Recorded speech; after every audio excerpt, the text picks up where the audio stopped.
All right, everyone, I am starting the February 10th, 2025 Finance Committee meeting. Welcome, everyone. The first order of business is to introduce our newest team member, Micaiah Healy. Some of you will remember her as a former FinCom member.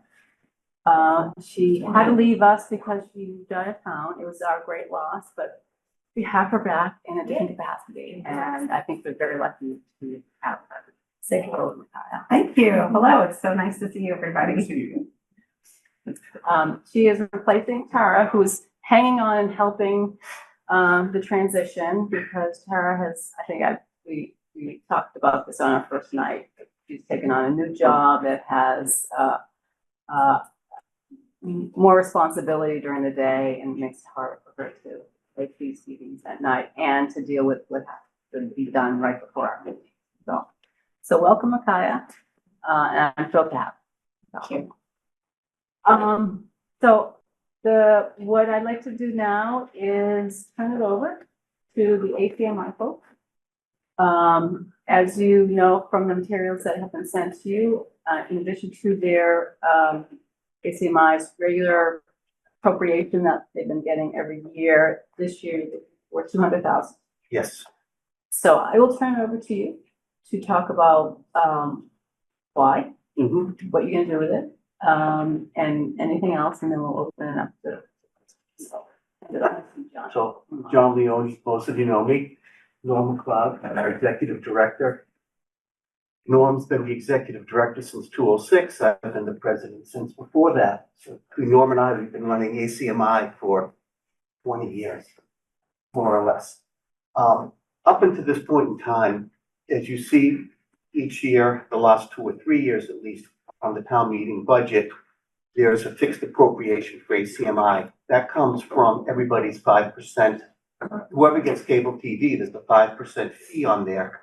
The franchise fee that goes to pay public education and government. That's public education government access station. That's us, ACMi. We contract through the town of Arlington to run the town's pay, and we've always got that pass through. It has always been sufficient, except over the last few years, the amount of people cutting the cord cuts our 5%. So there's 2 signs on a graph. This was our funding. It's going down as the amount of people who cut the cord and go streaming are going up. We've actually reached beyond the critical X point where there's more people streaming now than getting cable. Over the last 3 years, our funding has gone down approximately $300,000. So we can no longer provide the services that we have been providing to the town. I've been talking about it at town meeting for the last 2 years. If any of you heard me get up and give our spiel, we're coming back because we're running out of money. Well, that time's come. So far this year, we've been to the school committee, told them of our plight, provided a lot of the same materials to them. They're talking about what they can do. We've been to the select board. They kind of just directed us to you and the town manager. We've met with Jim Feeney and Alex McGee about getting funding, and they said they'll do what they can, but suggested we put in a warrant article because that's the only actual way to get funding. So I put that warrant article in, which brings us in front of you guys. In front of you tonight, Norm, and I'll let him go over the fine details, have prepared 2 different budgets. One of them is our current year's budget. You'll see it's the one that says 2025. This one here, proposed and actual. We're halfway through our budget year. We lined our budget year up to match with the towns and the municipal budget from July 1 to June 30th. Just because I thought that was a good idea 20 years ago, and it seems to have worked. The other 2 he's prepared, he'll discuss with you what they are. We are anticipating at least a 9% decrease in our franchise fee funding over last year, which has been about the decrease over the last couple of years. And it's experienced across the PEG access community throughout the state and the country. The difference between the two is one is showing what our actual budget would like, the 9x11 portrait one. The other one in landscape, we've actually added in 4 of the positions that we can no longer fill. If you look through our annual report, which we just got hot off the press, and go to page 5, you'll see our staff. Bottom left, Jasper Hamilton, youth coordinator, gone. We can't replace him. Jeff Bond, news director, he's gone. We can't replace him. It's also not showing on here another staff member who we didn't even have this year, who we have not been able to even fulfill that position this year, let alone dream about doing it next year without additional funding. That was our production coordinator. Production system. So we're down to right now these 7 people who are providing services across the educational channel, public channel, and the government channel. So all of these things we see, like this ACMi next year, we probably won't be able to do that. The only things we're contracted to actually supply to the town through our franchise agreement with the town is school committee, select board, and town meeting. Beyond that is everything we've done because we had the money to do it. Graduation, concerts, sporting events, basketball, football, hockey, ARB meetings, you folks, every other meeting that people watch on TV. And there are statistics in here, which will show you, we get a lot of viewers, we get a lot of nowadays, video on demand, and a lot of people stream us now, which kind of, Ironic. yeah, it's ironic that we're getting streamed, but that's how we're reaching the viewers. So that's the overriding view of why we're coming forward and asking for this extra money, because we want to keep providing services that the citizens in town have come to expect. And we don't have any other fashion or means to get that kind of funding. We are, in the last year, have set up donation buttons. We have set up different ways for people to donate either on a monthly basis or a one-shot basis. And we haven't rolled it out yet, but we are trying to figure out exactly how we could do sponsorships, like someone could sponsor town meetings, someone could sponsor the school committee. But that's not going to bring in the kind of money we need to continue the services we have. Right now, what do we get from Patreon? About $2,000. Yeah. About $2,000 a year. Yeah, we have $2,000 a year. That's buys a little bit of equipment. It's not going to give us a new news director. It's not going to give us a new youth coordinator or production assistant. So here we are asking for 200 grand, and Norm will tell us exactly why we came up with that number. So turn it over to Norm, then we can answer any questions you might have. First of all, thank you for the opportunity to talk with you folks. I've never been at one of your meetings before. I see them in my office when they're shown on TVs, and I love them. Digress for a moment. I want to be old school with this. So I wanted you to see who we are, not just in black and white numbers. So as much as we can say what we do, this says it even better. It's also a color commentary, so to speak, as opposed to play-by-play. You might think of it that way. The overview that John just gave you is correct. We've been in existence since 2006, and our staff was 4 people, 2 people actually. It was Jeff and myself when we started. And the staff gradually grew, and as the staff grew, we expanded what we felt was appropriate for the town to see, the town's citizenry. After all, 5% of your cable bill was going to us. So the staff expanded to a high point having 11 people in 2018. And that was the high point for us in terms of money that was coming into the station via the 5% from the subscription, cable subscription that all of you were paying. Hopefully you were at that time. But since then, as John was saying, streaming is the way to go now. There's no two ways about it. There will always be cable. There will always be cable. It's an older generation, sorry folks, but it's an older generation type of thing. A lot of older folks do not know how to stream, so they're going to stay on cable. But because there's so few on cable, the income has gradually been decreasing to the point where in 2022, nationally, there was a crossover between where cable income was going down, streaming was going up. 2022 was the hot spot. That's where things changed. And we noticed it too in terms of our income. So we were limited, began to be limited in terms of what the staff could be paid and retained. You have to obviously give some sort of 1%, 2%, whatever it may be in terms of a raise, some bonuses. Can't do any of that anymore. Can't do any bonuses. It's been cut down so much right now that we're to the bone. 7 people are now trying to do what 11 people had been doing. So for example, the operations manager, supervisor, I'm sure you all know him, Jeff Monroe. Jeff has been, we jokingly say he's been cut into 3 or 4 different pieces, and he's jumping all over the place trying to cover for the fact that we don't have a youth coordinator. So we really don't have people who are teaching, educating the kids, for example, at the middle school, who can then come up and work with ACMi at the high school.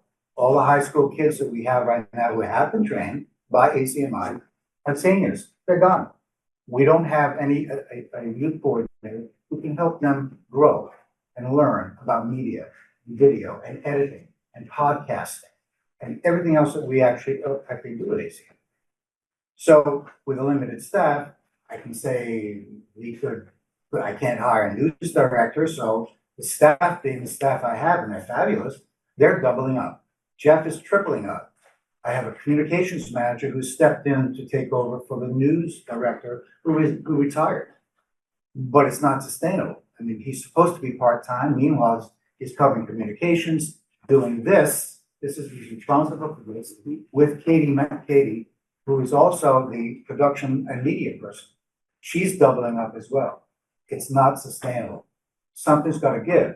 And I hope it's not somebody's health, because they're working so hard to maintain the same standard in terms of the number of programs and the events that we have been able to cover for many years.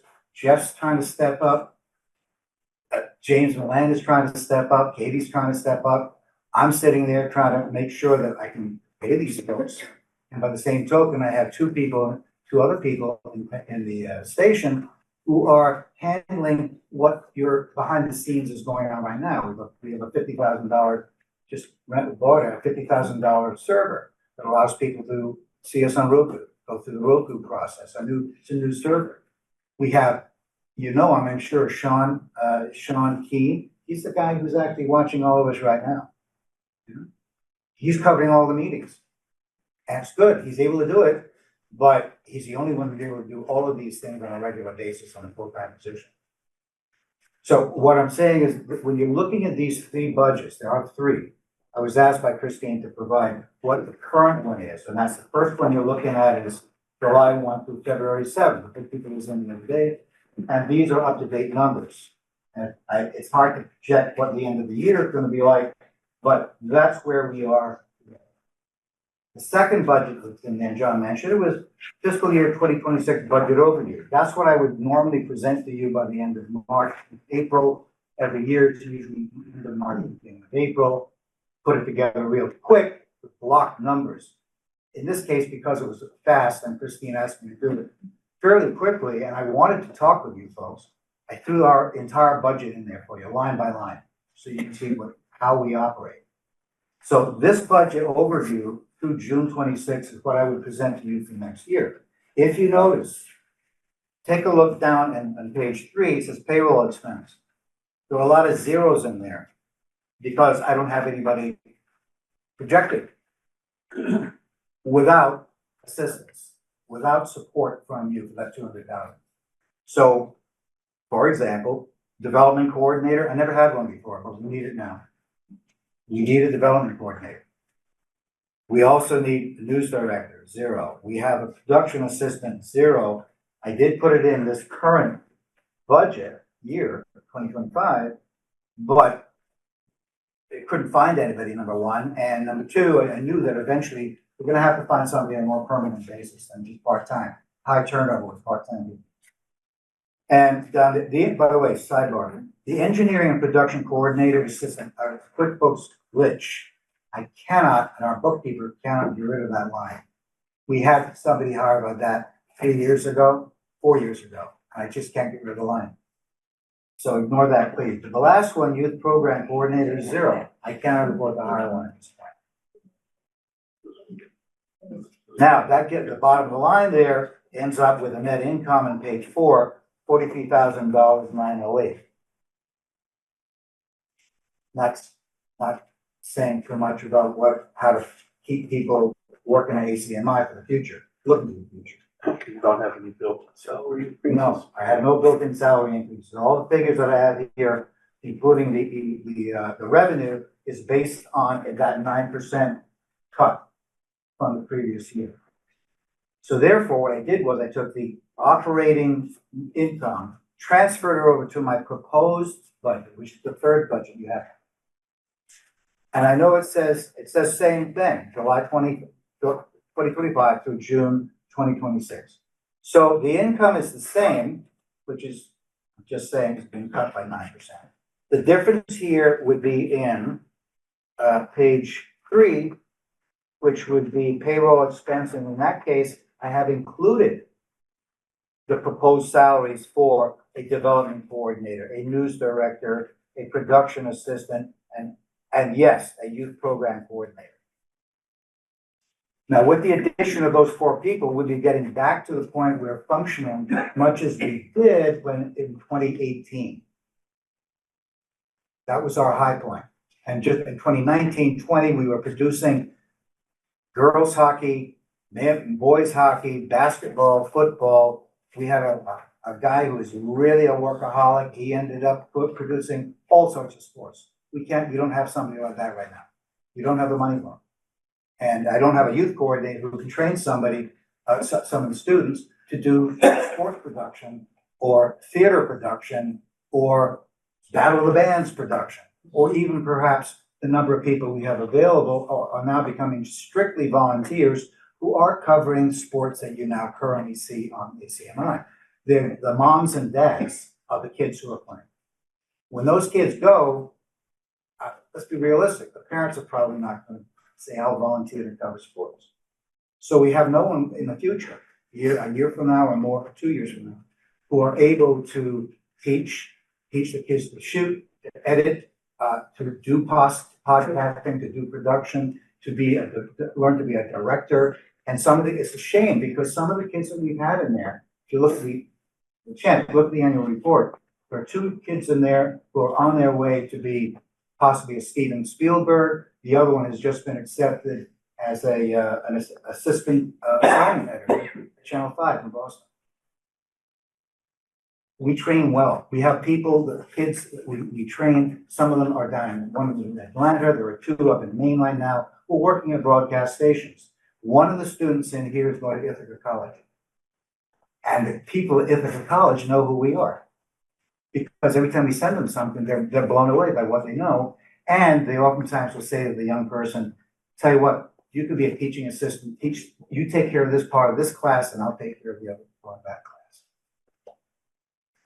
Now this is going to unfortunately, it's going to get less and less. I'm really concerned about staff doubling up, trying to maintain the same number of events and the same quality that we've always produced for now 8, 10, 9 years. So partly because of that, we're here. If you look at the bottom line of the last budget, you'll see that there is a deficit of $178,000. Yeah, 178 plus such things as a 2% raise and other inflationary things, which items that aren't built into the budget brings us up to 200,000 asked. Officially, we have closed our Studio B. We had another studio over on Summer Street in the Food Link building. Before that, it had been on Mass Ave, directly across the street from the high school for years. We've closed that down in order to cost cutting, save the rent, save the extra expenses of running that additional studio. And that was essentially, it served two populations. It served the high school mainly, but it also had some older, I don't want to say elderly folks, but we had some older older people programs being run out of there, where it was easier for them to get to there than to get up to our studio in the old Dallin Library. I wanted to say Victoria Dallin Library. So that's kind of why we're here. If you have any questions, we'd be glad to answer them. And any comments or thoughts? So you have 7 employees now, Yes, and including me. and you want to add 4 more. Correct. And have the town manager, the school committee, or the select board offer you anything concrete to help with the financial situation? Not from the school committee. They keep asking us for more information, but we haven't been invited back for a second round of questioning. They made, should I say, positive noise when we met with them.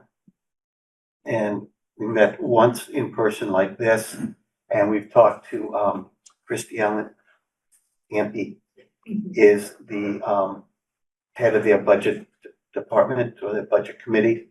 We've had conversations with her and supplied her with additional information over the course of the last 6-8 weeks. Yeah.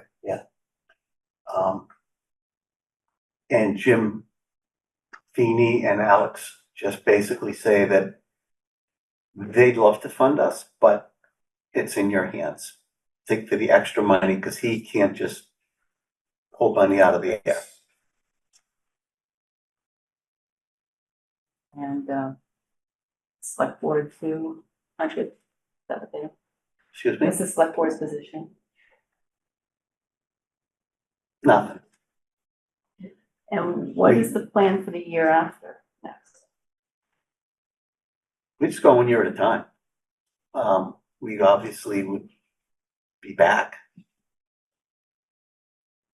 And we don't know what's gonna happen with the franchise fee at 5%. If the legislature ever changed the funding scheme, which they talked about this year, would solve our issues, but you know, they don't do anything quick. So is there a press for? Well, they other had cities talked in about, town to- oh yeah, they're getting other cities and towns are in the same boat. Newton has gone this route and is directly funding. They're at PEG Access. Somerville, a couple of years ago, from what we've been able to figure out, because it's not a town meeting, it's more city council, they do, from what I can tell, is they direct the PEG Access 5% to the public portion of the PEG, and they fund education and government through their city budget. So and we're not precedent setting in this ask. If I may, Somerville's doing the same thing, as a proposal there, so that their budget actually go through the town budget. City budget. Yeah. All right, questions, Annie, Josh? All right, so I have a couple of questions. So the first one is, in looking at the salaries in the proposed budget, one with the depths. And could you speak up, please? In looking at the budget with the proposed salaries for the full complement of employees, Mm-hmm. my first question is, how many of these are full-time positions? All of them, Including the except administrator? for one, let me find it. Oh, Yeah, it's the administrative assistant is not full-time. it's not full-time. And I'm sorry, the video editor is also not full-time. Okay. Do you know- The other, just to further the Mhm. answer on that, what we're because we're nonprofit, very small, we're very similar to other access stations around the country. Right. And because of that, it's hard to attract, you know it, it's hard to attract people unless you have a halfway decent salary, even if it's a smaller salary. People who are in this business are very dedicated to it. And so they will come to us at that particular salary. If it's lower than that, and we want a quality person to teach kids, for example, as opposed to somebody who's, well, the phrase I use, if you need a drummer, hire a drummer. You don't hire somebody and then train them. Right, I get all that. I guess the reason that I'm asking, Mark, is because I happen to know that MIT did a study about what salary is required for a person to be able to live in their own apartment. Like, in other words, Yes. live out of their parents' house, and that salary is $64,000 a year. So these are low salaries. Yeah, Guaranteed they are, we know that, All yes. right, Yeah. so then my second question is, so if you take this warrant article to town meeting and they vote it, it's currently not on the 5-year plan. correct, So we do not know the effect on the 5-year plan. correct. So, okay, I think we're gonna have to ask that of Alex. And if you get your development coordinator, you're gonna try to raise money and you're gonna have some kind of a process of looking for grants, et cetera, et cetera. Have you guys talked to our state delegation, our reps and our senator about an earmark? I'm sorry, about what? An Earmark. earmark. No, we're not. Well, I suggest you do that. I mean, I don't think it'll do anything for this budget, because I don't know what the state budget is, and I don't know what cities are on its budget. But other local organizations have been very good about that. Cindy's ability to get the video. Yeah, And this might be, although, under current circumstances, who knows what's gonna happen with budgets all over the place. That's all, Chris. Thank you, John. I just want to thank you for everything you guys do. I think they can provide a great service to the town. In terms of the relationship with the schools, it's kind of considered extracurricular. There's nothing, people don't get credit for working with guys and like that students. that's true, they do not. And if you explored that, like if it was a course with this school, department be more interested in funding it, or? If they did that, if they chose to do, I think there was talk about that unofficially, but I think there was talk about that. The conversation sort of went along the lines of, if we end up doing that, creating a true video production course, it means that they are gonna have to put out a lot of money for all the equipment that we currently have. They would also They have, wouldn't collaborate with you? Like when they had the studio across the street, they didn't even, I'm sorry? when the studio was right across the street from the high school, they didn't. No, because unfortunately, the assumption, and this is across the country, the last thing that's ever considered is audiovisual, most part, when construction takes place, and video nowadays, and bus. So it wasn't considered. I think the assumption may have been that ACMi would take care of it. We're across the street, they'll take care of our kids who are interested in video and video production. Well, that was back when we started Studio B across the street in 2012, 13, around there. And unfortunately, the building was torn down. so they would have to hire a dedicated teacher for that position. Right. We wouldn't put one of our employees Right, I guess what I'm thinking into is the that, school as since a it is kind of teacher. like a 21st century skill, I would think. Yeah. Then if they had a teacher who was dedicated to that, then that might be the youth coordinator. I mean, that might fulfill the Well, role of. We would be able to coordinate with them to Right. interface with our equipment, Right, to supply them with our equipment, but the actual teaching would be by a school department employee. right. Our folks aren't certified to teach at that level. Anyway. It'd be interesting to pursue. I mean, I guess the other clarification is, we don't have the capability of minting money either, any more than town manager, right? Hmm. We, as far as I know. They finished, John? All right, Chuck, Jennifer, Alan, Peggy. Just me. Yeah, sorry. So, John, what's the trend on the 200K? Like, what do you see? You want 200K this year. What do you see next year, year after? Any forecasting?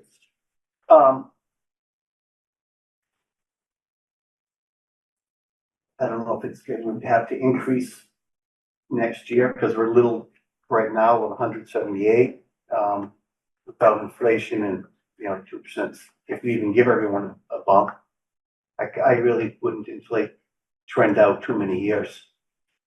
But if you see, I mean, the revenue's going down, right? Correct. So if the revenue's going down, even if your expenses stay flat, what's the gap gonna be next year? 9%. Well, we're just projecting out 10% per year. So you got a decrease in revenue 10% a year.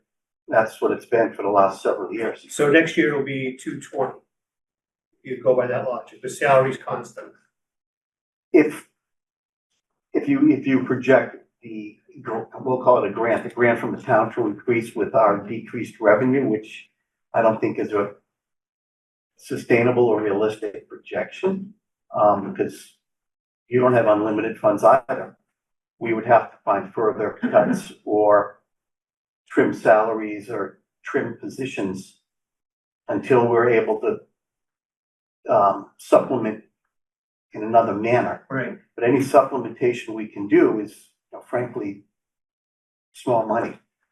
What about the essential services? You provide, range of services. You don't have the money to cover all those services. What do you consider kind of like the core stuff that you have to do? What we are obligated to do is cover the select board, Yep. school committee, and town meeting. And on streaming and in the studio?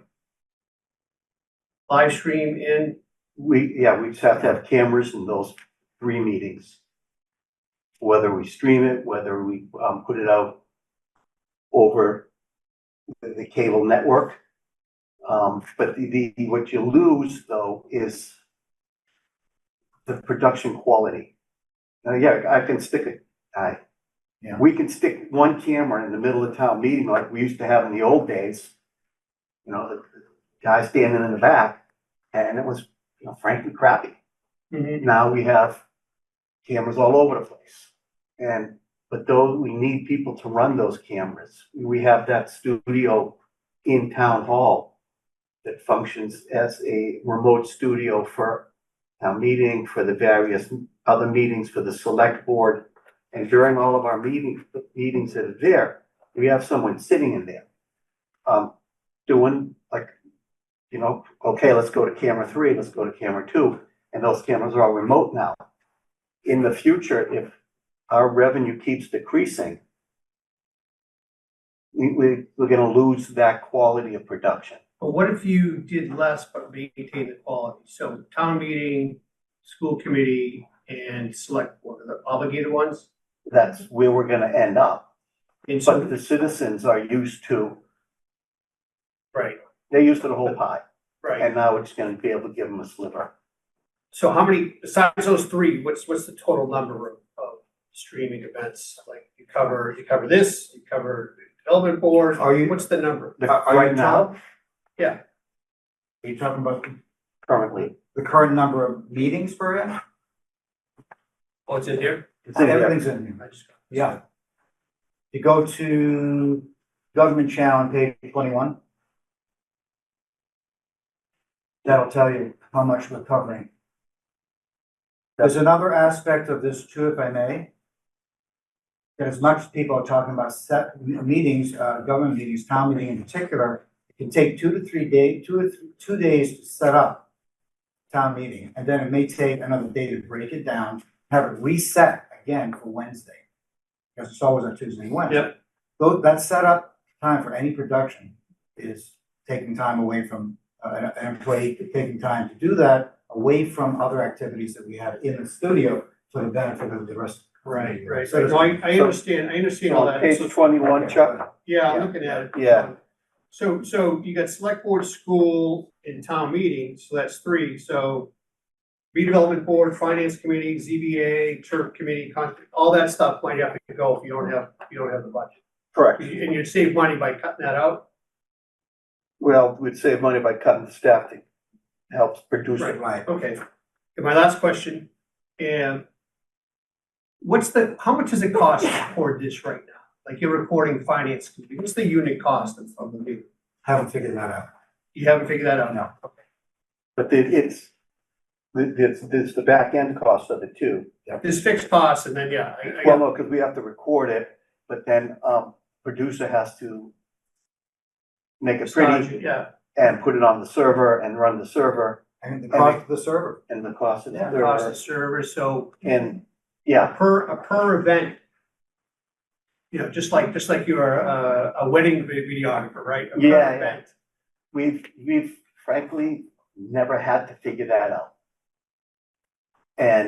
But it's always been sort of we have the money, let's do it. Right, We can do that. You want us to cover FinCom? All right, we can do it. exactly, We can do it. but it's gonna cost this much.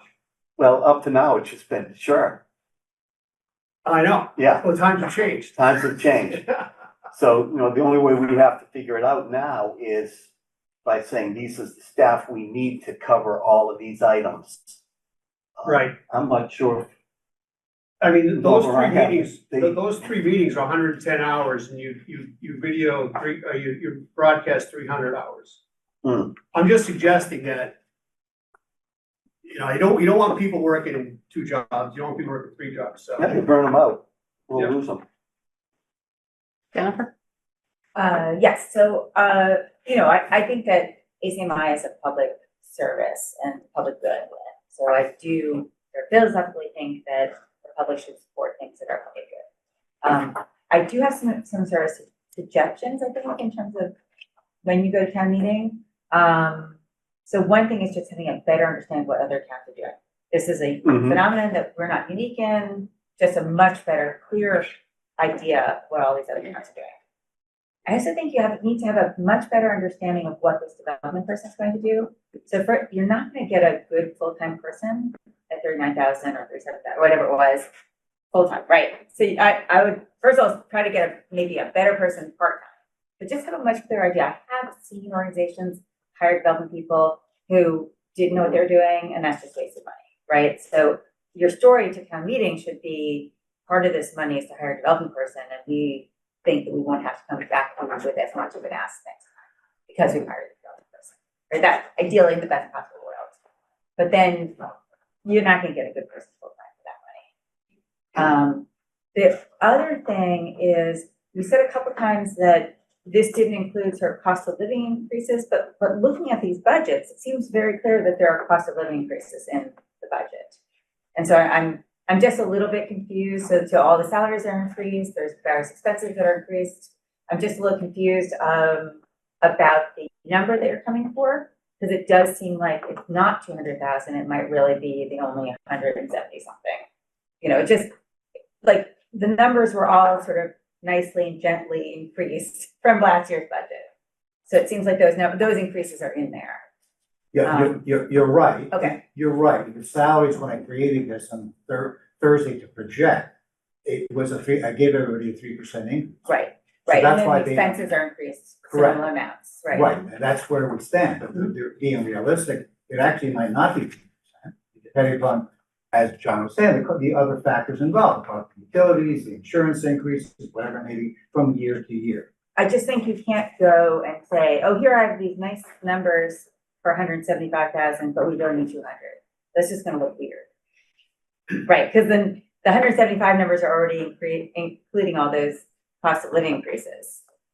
But well, So, We I really- mean, obviously you have to yeah. do this really quickly. I just think you need maybe a bit better numbers. right, but what we also can't really project is the actual rate of decline of the cable franchise income. Right, these are all estimates and all Yeah. budgets are estimates, and some of your expenses may not be as high as you think, right? And some of your revenue might be higher or lower. It's always like that, right? But I just think that it's very hard to come to town meeting with a ask that feels inflated that you're not really explaining. Mm-hmm. So again, I'm on your side. I'm just saying, like, If I'm a town meeting member, that's what I'm thinking. Yeah, Yeah, okay. Alan Jones. Something I can't find in the annual report, I'm not sure, is sort of the percentage of, what program, how many hours, are public access, how many hours are educational, how much are government? Is it in there? And what I'm really trying to get at is, the bottom line is I'm trying to figure out what's the fully burdened value of the services you provide for the town in terms of government access and, educational access. Now, how would I split the $842,000 up among those?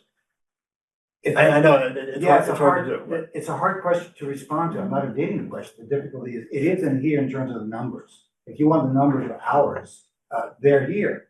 But Okay. it's almost as if you say, okay, break it up in terms of dollars and cents, but it's almost like, what's that MasterCard, thing, the MasterCard, you can't put a price on it, basically, it's intangible in some ways. If we cut back on what we need to do for PEG, then the PEG is gonna suffer, because I don't have anybody in the studio to come in when you wanna come in, or you wanna come in to learn how to do X, Y, or Z, or put your program together. I don't know the value of that per se, is let's say, yeah, I could say it costs an employee X amount of hours, punch in the card, and then punch out.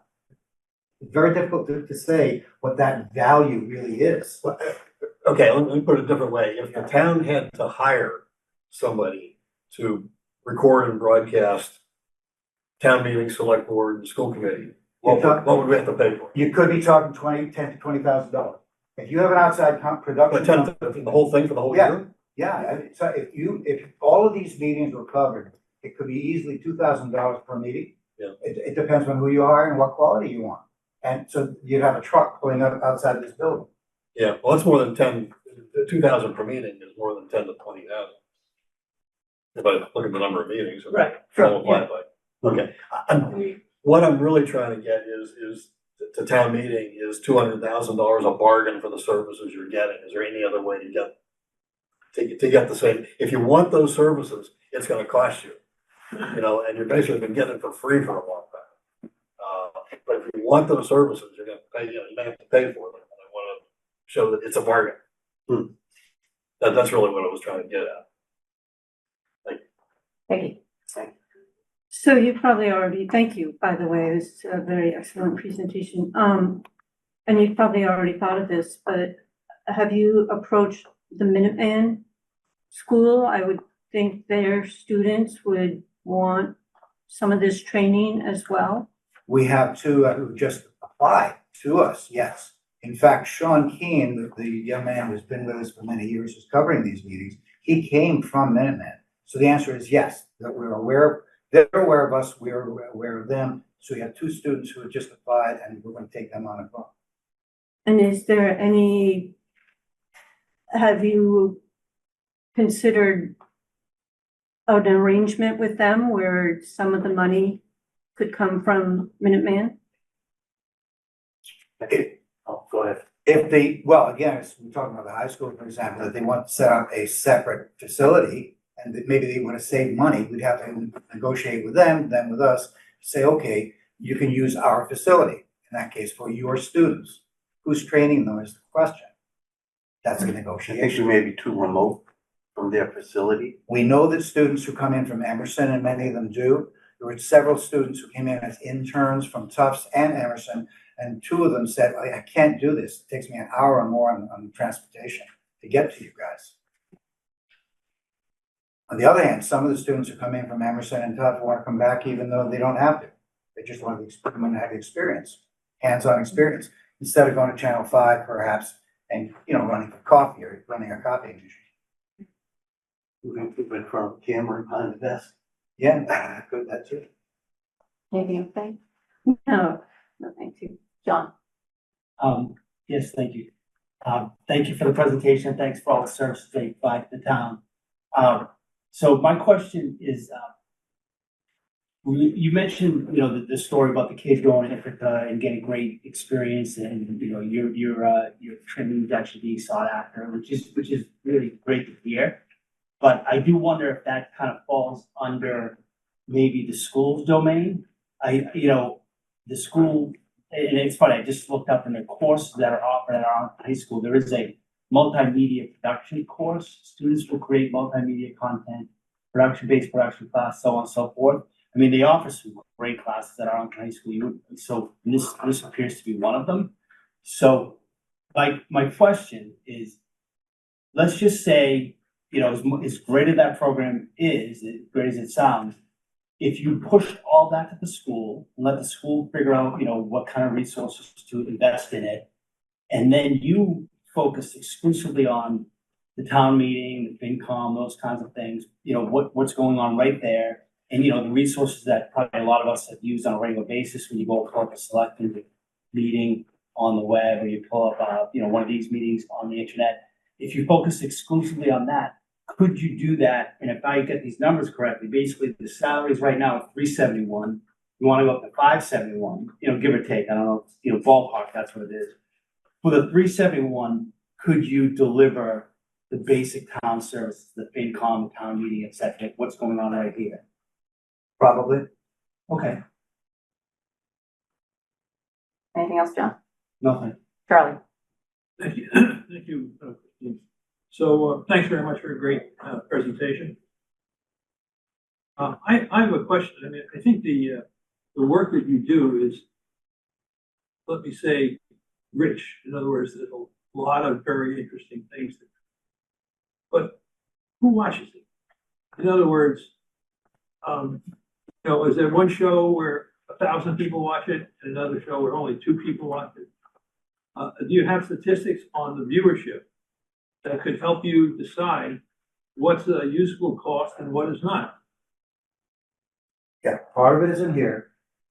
Part of it is to answer your question. An example, if we're doing sports, we can have easily 2,000 hits on that, streaming, 2,000 hits on that. If you have town meeting, 400 to 500. So there are people watching. Now you have to say, okay, well, what people are interested in town meeting, 400 or 500. On the other hand, far more people are interested in sports, which is a given. Everybody in the country is like that. And our basic, there's a line in here that shows you that basically it's sports, government, are the high, how should we say, the anchor stores, so to speak. In any access station, those are the 2 big ones everybody watches. Town meetings or government meetings and sports. So if you're required to supply the basic channels that you discussed before, why don't you charge for the rest? We thought about that. We have thought about that, but I know we have an organization called Mass Access. There's another one called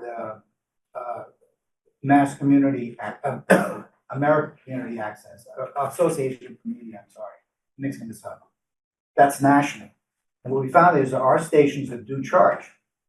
A couple of things happen. One is that those people who are not paying anything right now, but want to watch, are ticked off. And then all you folks or people in town get complaints, basically, from the citizenry who want to see their child, or the grandmother who wants to see the grandchild doing a sports thing or in a play or anything like that. So we have thought about doing that. Some stations actually went ahead and put up a firewall, a paywall. The town fathers and mothers just said, you can't do that. They said, okay, we'll pay you instead. Charlie, we thought about a paywall as a board. And we were sort of not morally opposed to it, but as a philosophy for a public education government access station, to throw up a paywall, prevent people from getting their news, prevent people from getting the programming they want to watch, to getting the programming that we do. If we're sitting behind a paywall, why bother? Because if people have to pay to get to us, and they don't even want to pay to have cable TV, they're never going to they're never going to do it. Like Norm says, they'll complain. So we've had philosophical Stream all the discussion sports about it, channels. and it's, Driving for the games. but, frankly, how much am I gonna get? If I have You 1,000 have to get people, enough to pay for your operations. if I get 1,000 people watching a football game, that'd be a great night, right? Thousand people in town watching a football game, and what do I get, $1 each? So I get $1,000, that's not gonna buy me. How many games a year? I don't even know how many they play, 10 Choose hockey, John. or hockey? All right, I'm gonna get You're gonna get 1,500 more money in people. hockey than that. So I'll get 1,500 people, but it's not gonna buy me 3 salaries or three positions or 2 positions. It's gonna I'm gonna have to buy someone to run the paywall. I'm gonna have to provide an administrator to take care of that, to issue you a password when you forget what it is, so you can get back in. It's gonna create another level of technology that we're now gonna have to figure out how to do and run PayPal or whatever, take your credit card and give a little bit to Citibank so that we can run the credit card, but it's not gonna get us the kind of funds that we get, that we need. That's why right here, you can get this little thing, it'll bring you to Patreon, which it's a organization that runs donations. And you can put your $7 a month in. That's what the actual franchise fee person is paying. If everyone who cut the cable went and gave us $7 to Patreon, that would solve a lot of problems, but we can't even get people to do that and give us the $7, $8 a month. Now you're gonna ask them to give me $1 to watch the select board Well, if they're not willing to pay the $7 a month, because they're used to getting it for free. yeah, but they can't get it for free anymore. Yeah, well, that's why You're asking the town's citizens to pay for it. which they've always done. They've always paid for it through another form of taxation. The franchise fee in your cable bill. It's another form of taxation. What we're asking now is, we don't have that form of taxation anymore. Can you shift that to the town budget, pay us out of the rainy day fund, the reserve fund this year, if you got extra money in there. Next year, you're gonna go for an override, build us into that override budget, put us on your 5-year plan. And we'll go with that, and we'll see what happens over the next 5 years. The whole thing might fall apart. I mean, cable TV could go away for all we know. We don't know what's gonna happen technologically in the next few years. I mean, they're already gonna make our cell phones go to satellites. This whole technology is gonna change. That's why we originally formed the company. We called it Arlington Community Media, Inc., as opposed to Arlington Cable TV, because we knew computers were gonna change everything. We didn't realize the extent it changes things. But right now, the funding mechanism that has worked for the last 50 years no longer works. And we've got to think of a new funding mechanism. We're doing what we can do, but we need the town's help. We need to be reestablished and get our foot back where we were in 2018, so we can provide the services, not just to you folks, not just to the town meeting, not just to government meetings, but to the entire population of the town. But this, the MasterCard thing is priceless. I have people walking in and say, man, you're a really hidden gem in this town, and they don't know about it. And it's true. I have a dedicated staff who has a moral issue against putting up a paywall. I had to fight with them about it. Said, all right, we won't do it. Talk to the board about it. Same thing. The board would rather not do that. Yeah. It is a moral question. You are being, each of you who are on cable right now, yes, you're paying to help us, true. But the bulk of it now is going to be shifting by those crossing pathways to become streaming. Guess what? Everybody who's streaming is getting you right now for free. And yes, we could put a paywall up in front of you. That'll cut down the number of people who are looking at you, quite frankly. And I don't think the town, in terms of having visibility, I don't think you want that to happen. There's enough loss of local media right now that people need to know what's going on in their own town. It's a really bad problem across the country.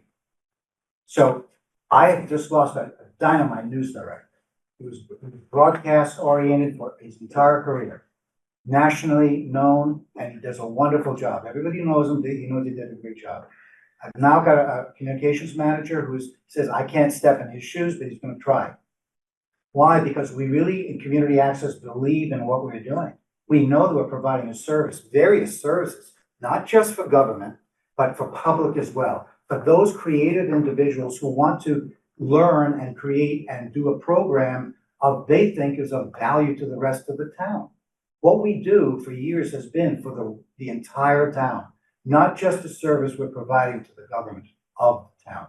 There are times when we have been charged, quite frankly, of being, oh, you guys are just part of the town.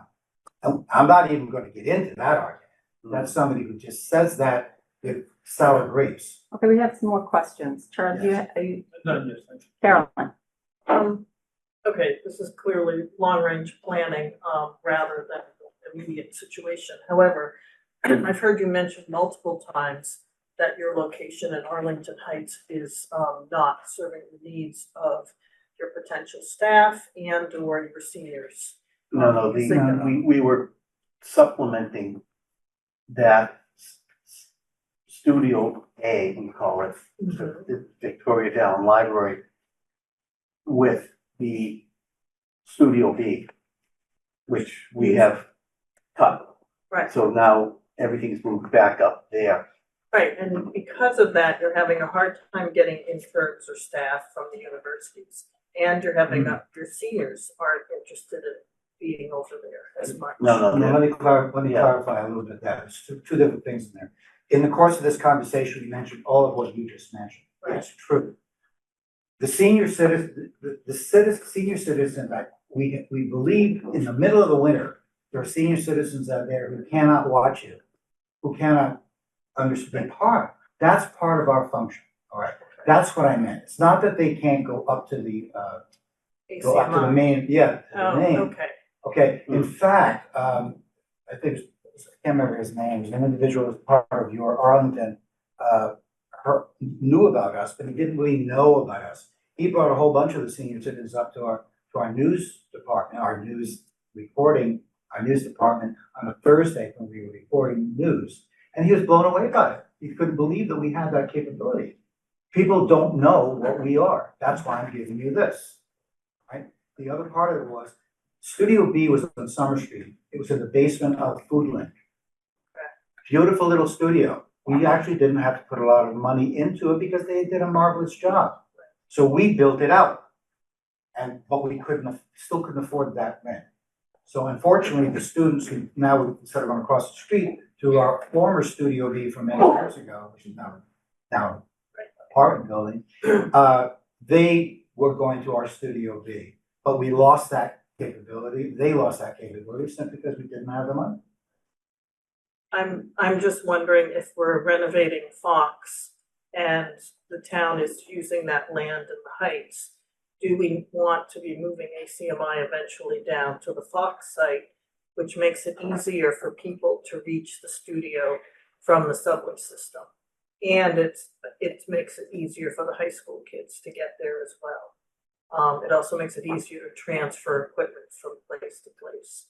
Between that and the high school studios, which I assume we now have a studio within the high school. Right. I'm wondering if those are more long-term solutions. And then I'll stop there. Just quickly to answer your question, there is a studio in the high school. It was originally, the previous superintendent and I spoke about this possibility, and there is a small studio, it's about 15 feet by maybe 20. The multimedia program that was mentioned before, it's John DiTomaso runs that program, does a marvelous job. The bulk of the focus on that is audio. Okay. And your video, right? Correct. Right. That's a significant difference. Thank you. Thanks for the presentation. That was very helpful. To follow up a little bit on, first off, Charlie had the same question that I was going to ask about, these other funding sources. I wonder, since you're saying that a sort of a pay-per-view model you don't think is realistic, I wonder about something like, if you're saying you get a lot of viewers for sports, is there any way you can charge the sports team? It's hard for me to imagine that the broader public is watching kids play sports it probably is the parents and grandparents and things like that. And so I'm wondering, I guess I feel comfortable sort of making a case to the taxpayers for why certainly the select board meetings need to be shown, but even something like planning board that may not get a lot of viewers, it's a public good. It's hard for me to make an argument that sports needs to be subsidized, broadcasting of sports needs to be subsidized by the taxpayer. And I wonder if you've thought Well, about that's that. why we went to the school committee as well and said Yeah. this 200 should be shared Yeah. between both sides of the budget. Yeah, because I guess then you could make the argument not just that you're doing for the school committee or for the school department. You're not just educating the kids and running the cameras, but you're also broadcasting the sports. The sports, choose to have plays, plays, concerts, yeah. graduation. If they choose to have them events. broadcast, they should share. And that's the pitch that we made to them. These are what we're providing to the school side of the budget. So you should work it out with the town side of the budget, split it somehow. That seems like a reasonable pitch, yeah. Yeah. Thank you. Paul? It was brought up earlier that, this year you're asking for 200,000 and someone said, well, you add 10% to that for next year, but that's not the right number because what's changed, the money you're getting from the cable companies is going down by 10%. And that is about 50,000 a year. So if we did 200,000 this year, it would be 250,000 the next year and 300,000 the year after that. So it's just not sustainable to do it that way. We've looked at those numbers in the broadest sense, not as much detail as you folks certainly would, but nevertheless, 50,000 could be. Let me just throw one other thing in here. We're talking about the state. Last year, a bill was introduced at the state level. Massachusetts state takes a long time deciding anything. The bill that was introduced is a bill that has been introduced in various other towns and cities throughout the country. And what they do is they basically are saying, okay, Massachusetts would tax those streaming services like Hulu, Netflix, et cetera, that are using the same lines, same cables, but we're not getting any part of that.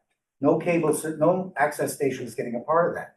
So the Massachusetts Access Corp company group that I'm a part of has said, we'll introduce the bill here in Massachusetts. They did last year.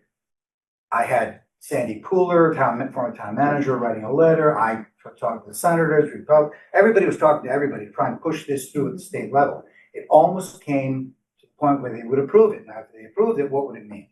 It would mean first it was going to be 40% of the revenue that was the state would charge to the streaming services would go to the town.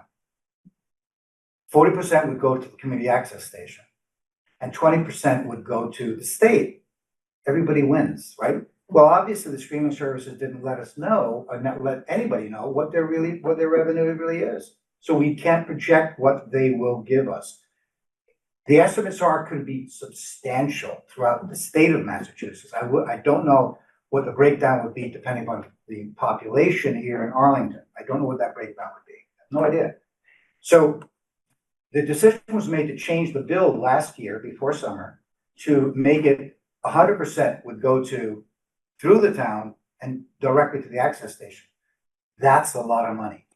That would help us tremendously. So what I was asking to you before, we're looking for some sort of support to get us to the point where we're stable and looking to the state, which may not happen. I know it may not happen, but it could. And if it does, by that time, I now have services being reestablished throughout the town. I've already put together a sponsorship program to the business community. I did it fast and dirty. I basically emailed it to everybody, but I have rates set up for sponsorship of any or all of the programs that we are producing. So $5,000, you can have all the sports programming you want. And you can also, $5,000 will allow you to put your name in front of sports, in front of all of these meetings, right across the table. Any takers? No. I have not put shoe leather out there, honestly, because this has all been happening since when? September, October. Okay, we're The bills died in committee. We're gonna have to wrap this up. Topher, go ahead. Yeah, thank you, Chair, and thank you for the presentation. Just a couple questions. How long have you been soliciting donations?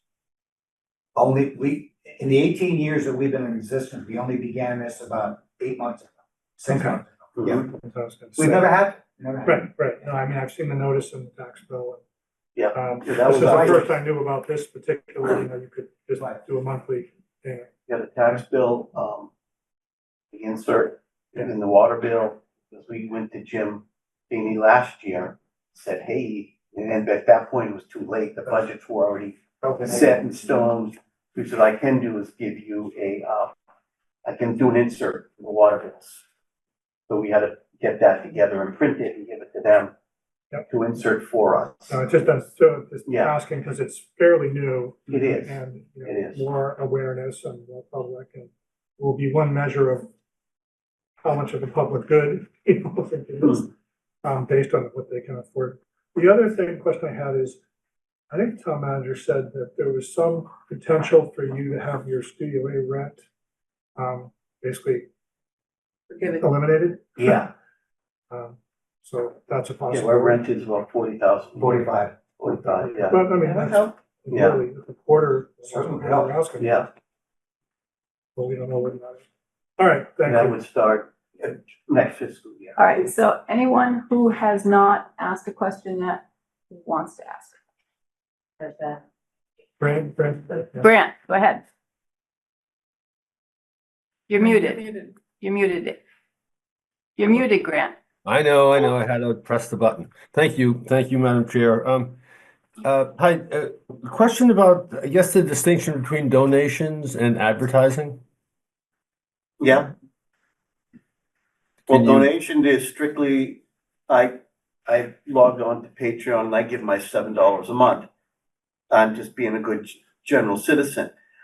As a business owner in town, I could pick up a sponsorship, the $2, $3, $4, $5,000, and that will buy me in front of, just like when you watch Channel 2, you get Nova brought to you by Crest toothpaste, and they get a little splash. It would be the same thing. It would be, the select board, town meeting brought to you by Leone and Leone.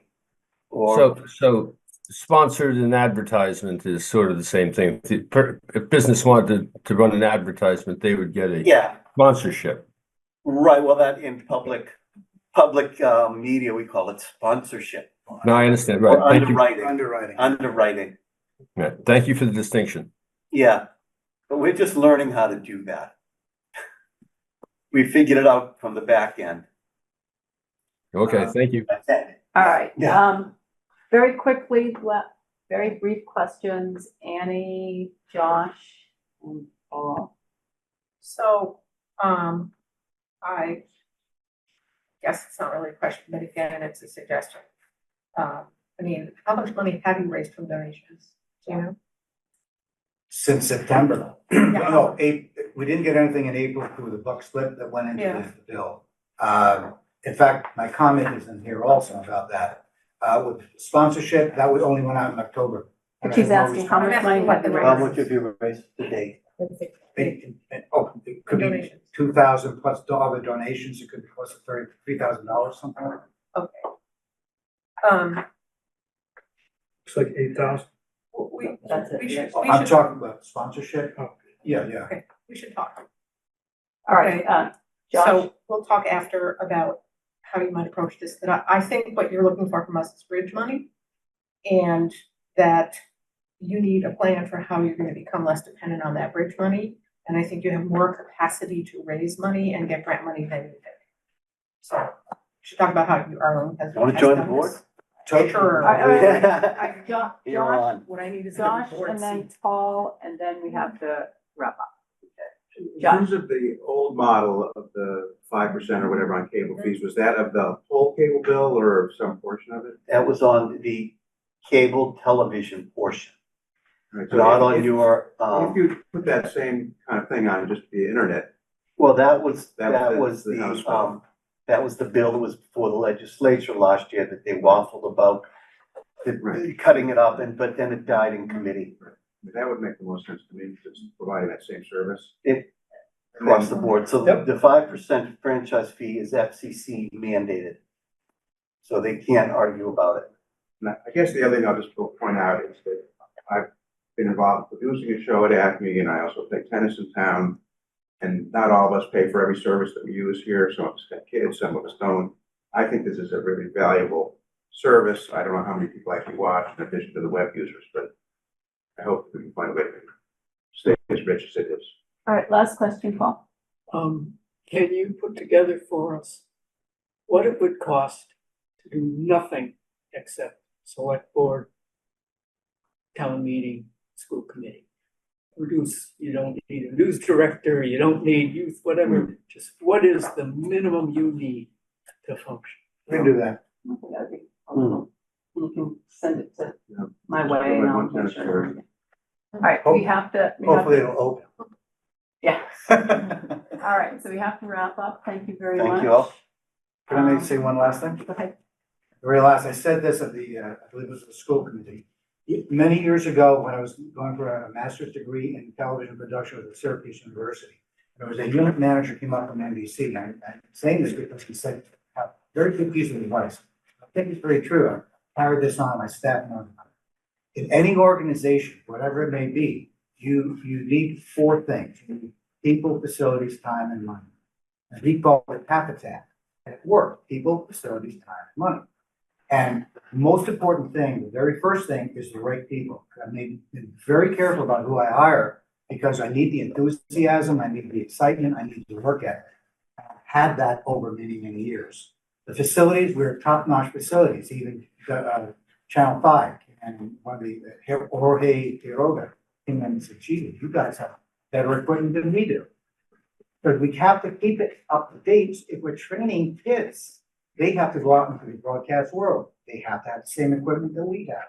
I'm not going to teach them VHS technology when they have to deal with the digital world. Time, we never have enough time. Money, unfortunately, now we don't have enough money. So now I'm short on people, the right people, enough people. I'm short on money. We have the facilities, certainly. And now it's going to take time for us to get reestablished. But I hope thank you for listening.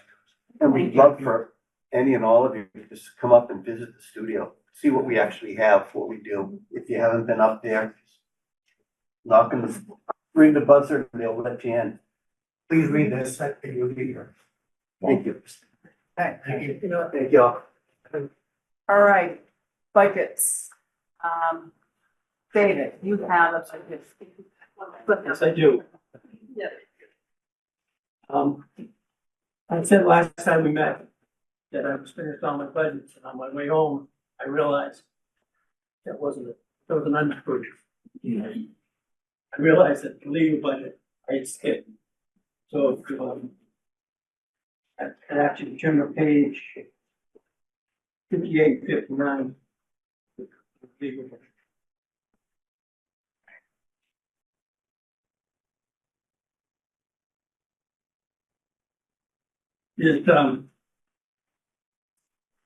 We met with the town council, Sophie and I, and Sophie took Sophie's notes, and Sophie tied up with sick children, so she's not with us there.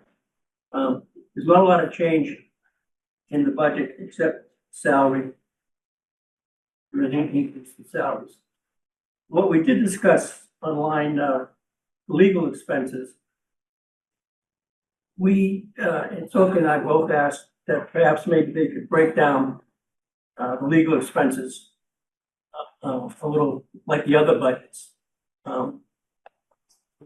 Legal expenses, the way it's put here, everything that they do.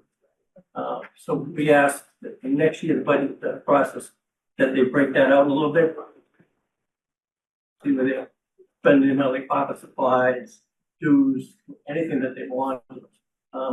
It has been a standard practice that this legal expenses have been that way for quite some time, but it's not consistent with the other budgets that are presented. The other thing that we talked about right now, they were working on warrant articles. Warrant articles were, I think the cutoff date was January 31st. And at that point, he said, when we were talking to him, he said they had 9 warrant articles. That's 9 warrant articles presented by 10 citizens. And they had to review them and make sure that it's properly worded and whatnot. But that could have changed, but we talked to them before the 31st. That could change. And also they review all warrant articles with the executive officer of the Board of Selectmen, Board Administrator. That's part of the process. So make sure when the warrant articles are presented in the warrant, that they're done properly and they're worded properly. So, and we asked them if they had any, we have to be somewhat careful when we ask about legal matters, because a lot of this is confidential, policy process. They did mention that currently there's no matters pending. They finally settled up. There was a matter that was pending involving 2 police officers, and that's been settled. And it's they had to hire outside counsel to represent the 2 police officers only, because it would be a conflict of interest if the town was representing. So they were, but that's all been worked out. And but like you were saying to us, a legal matter could come today. So that's pretty fluid.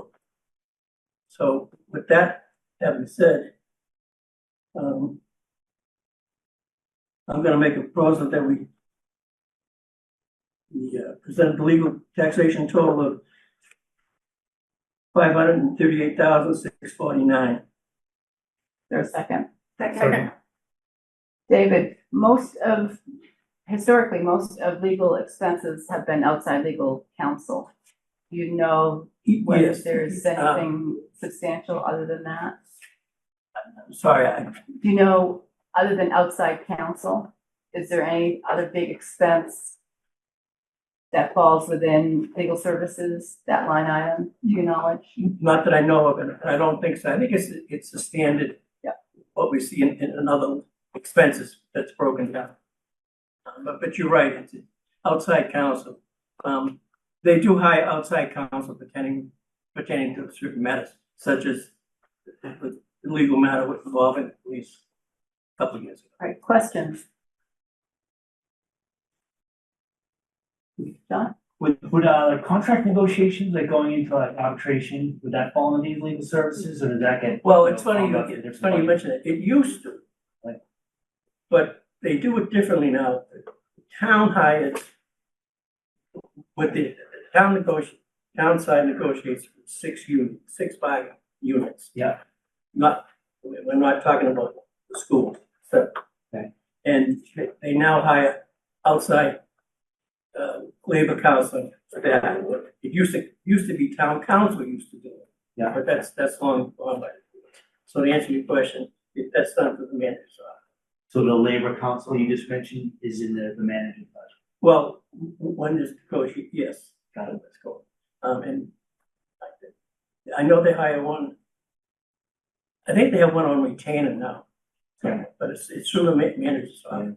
Thank you. Any other questions? All right, all in favor of the legal budget, say aye. Aye. Any opposed? Now I can honestly say that stroke and night budgets are complete. Well done. Thank you, David. All right, Annie and Rebecca, you have budgets? Can I take that Sure, first? go first, sure. Thank you, Madam Chair. I think we'll start with Health and Human Services, please, which starts on page 140. So, thanks very much to the people who sent us questions ahead of time. That was very helpful. Annie and I were able to meet with Colin Laguerre, who's the Director of Health and Human Services. She was, as always, very responsive and helpful, so I think we had the answers to all of our questions, but if there's anything that we missed, of course, let me know. So first off, because there have been changes with the staffing, I think we'll start with the salary detail page, so that's page 141. So as I mentioned, Colleen Leger is still the Director of Health and Human Services. But the first vacancy you see is the Public Health Director. That had been Natasha Waden, who has been hired over to be the Director of the Recreation Department. So this is listed as vacant on the publication that we have in front of us, but we've been told that that position has been filled. She can't release the name of the person for about 2 weeks because they're still employed somewhere else, but she expects the new health director should be starting in March. The position below that, which is listed as Assistant Health Director and is described as vacant in this paper, we had a question about this and what does that job do? And also, what would be the impact of not backfilling the Assistant Health Director? So we asked her about that position. If you were to refer to last year's budget, you would see that there was, in fact, in last year's budget, 2 health compliance inspectors, whereas this budget just shows 1 health compliance inspector. We used to have someone called the lead health compliance inspector, and when that position became vacant and they wanted to advertise for a lead health compliance inspector, it became clear that people were misunderstanding the job title and thinking it was a lead health compliance inspector. And so they renamed it because they got sort of not enough applications and a little bit looked like the wrong applications. So the Assistant Health Director is effectively a second health compliance inspector, so that we have a total of 2 health compliance inspectors. We asked her whether there's any possibility of not having 2. She said they used to have 4 health compliance inspectors, and that 2 really is the minimum that you can use to do this job. We asked her what they do. She said they respond to all environmental health complaints, they conduct inspections, and they manage follow-up communications to ensure compliance with health codes. One of the things that's important is apparently when they send inspectors out, they send 2 at a time to do the job correctly, but also because sometimes these are sort of adversarial situations and they don't want to send 1 inspector at a time. So yeah, she was quite firm that we really do need 2. We used to have 4, 2's the minimum. So that position, which is currently listed as vacant, has actually been filled internally. The person who is listed as the health compliance inspector has been promoted up to be the Assistant Health Director, and that they've now posted the job for the health compliance inspector. Yeah, so that's the answer to that question. The next position that we wanted to talk about is the public health nurse. So that public health nurse is being funded by the ARPA. And so we asked about what's going to happen in FY27 when the ARPA money goes away. She says that position really is very important, but that they will look to fill that by basically moving around other money. One possibility is that they have a revolving account right now that takes in money from vaccination programs. So they could use, hopefully in the future, some of the vaccination money, maybe expand the vaccination program, and that would help support this public health nurse. They're hoping to not eliminate the public health nurse in the future. I will draw your attention to the 0.25 case manager homeless outreach person that we're going to talk about in a second. That person is funded partly through this budget in Health and Human Services, and then partly the rest of their time is funded by the police. Okay, so they are. Yeah, so I have a bunch of reclass questions, so my hand is up. Oh, I'm not sure I'll know the answers to those, but we will talk in a second more about the case manager and homeless outreach. The final position that we had a question about was the office manager. So a member of the committee asked whether the office manager be made part of a central administrative shared service function. And Colleen thought that it was important that office manager really remain with Health and Human Services, and that person does all the administrative functions of Health and Human Services, but also the veterans, they help with the veterans, they help with yes. And so one of the important things is that when people come in, they often are in a high needs sort of situation and they're not sure which department they need to help them. And so the office manager also does a fair amount of intake of figuring out, is this the right case for council on aging or veteran services or something like that. So she said the office manager not just does the administrative functions of the department, but also greets people in person, answers all the phones, directs people where they need to go. Yeah, I just want to add to, the discussion that we had with Colleen about this position, is that I happen to know the person in this position very well. And they have a particular set of skills, which I think allows them to be both an administrative person and what I would call a case management intake person. When Ms. Munzy leaves, it will be very hard to fill that position with one person, because those two skills don't that often come together, and Laura is an exceptional person with regard to that. So just a note for the future. I'll just add, we've had this discussion a few years ago with respect to, I think, secretaries. Mm-hmm.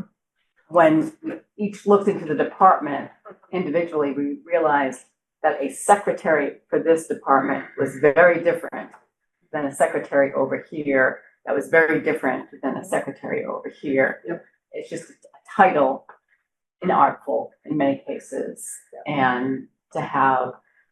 So we explored that and realized that we couldn't have a central pool of secretaries that could do different departments at the same time.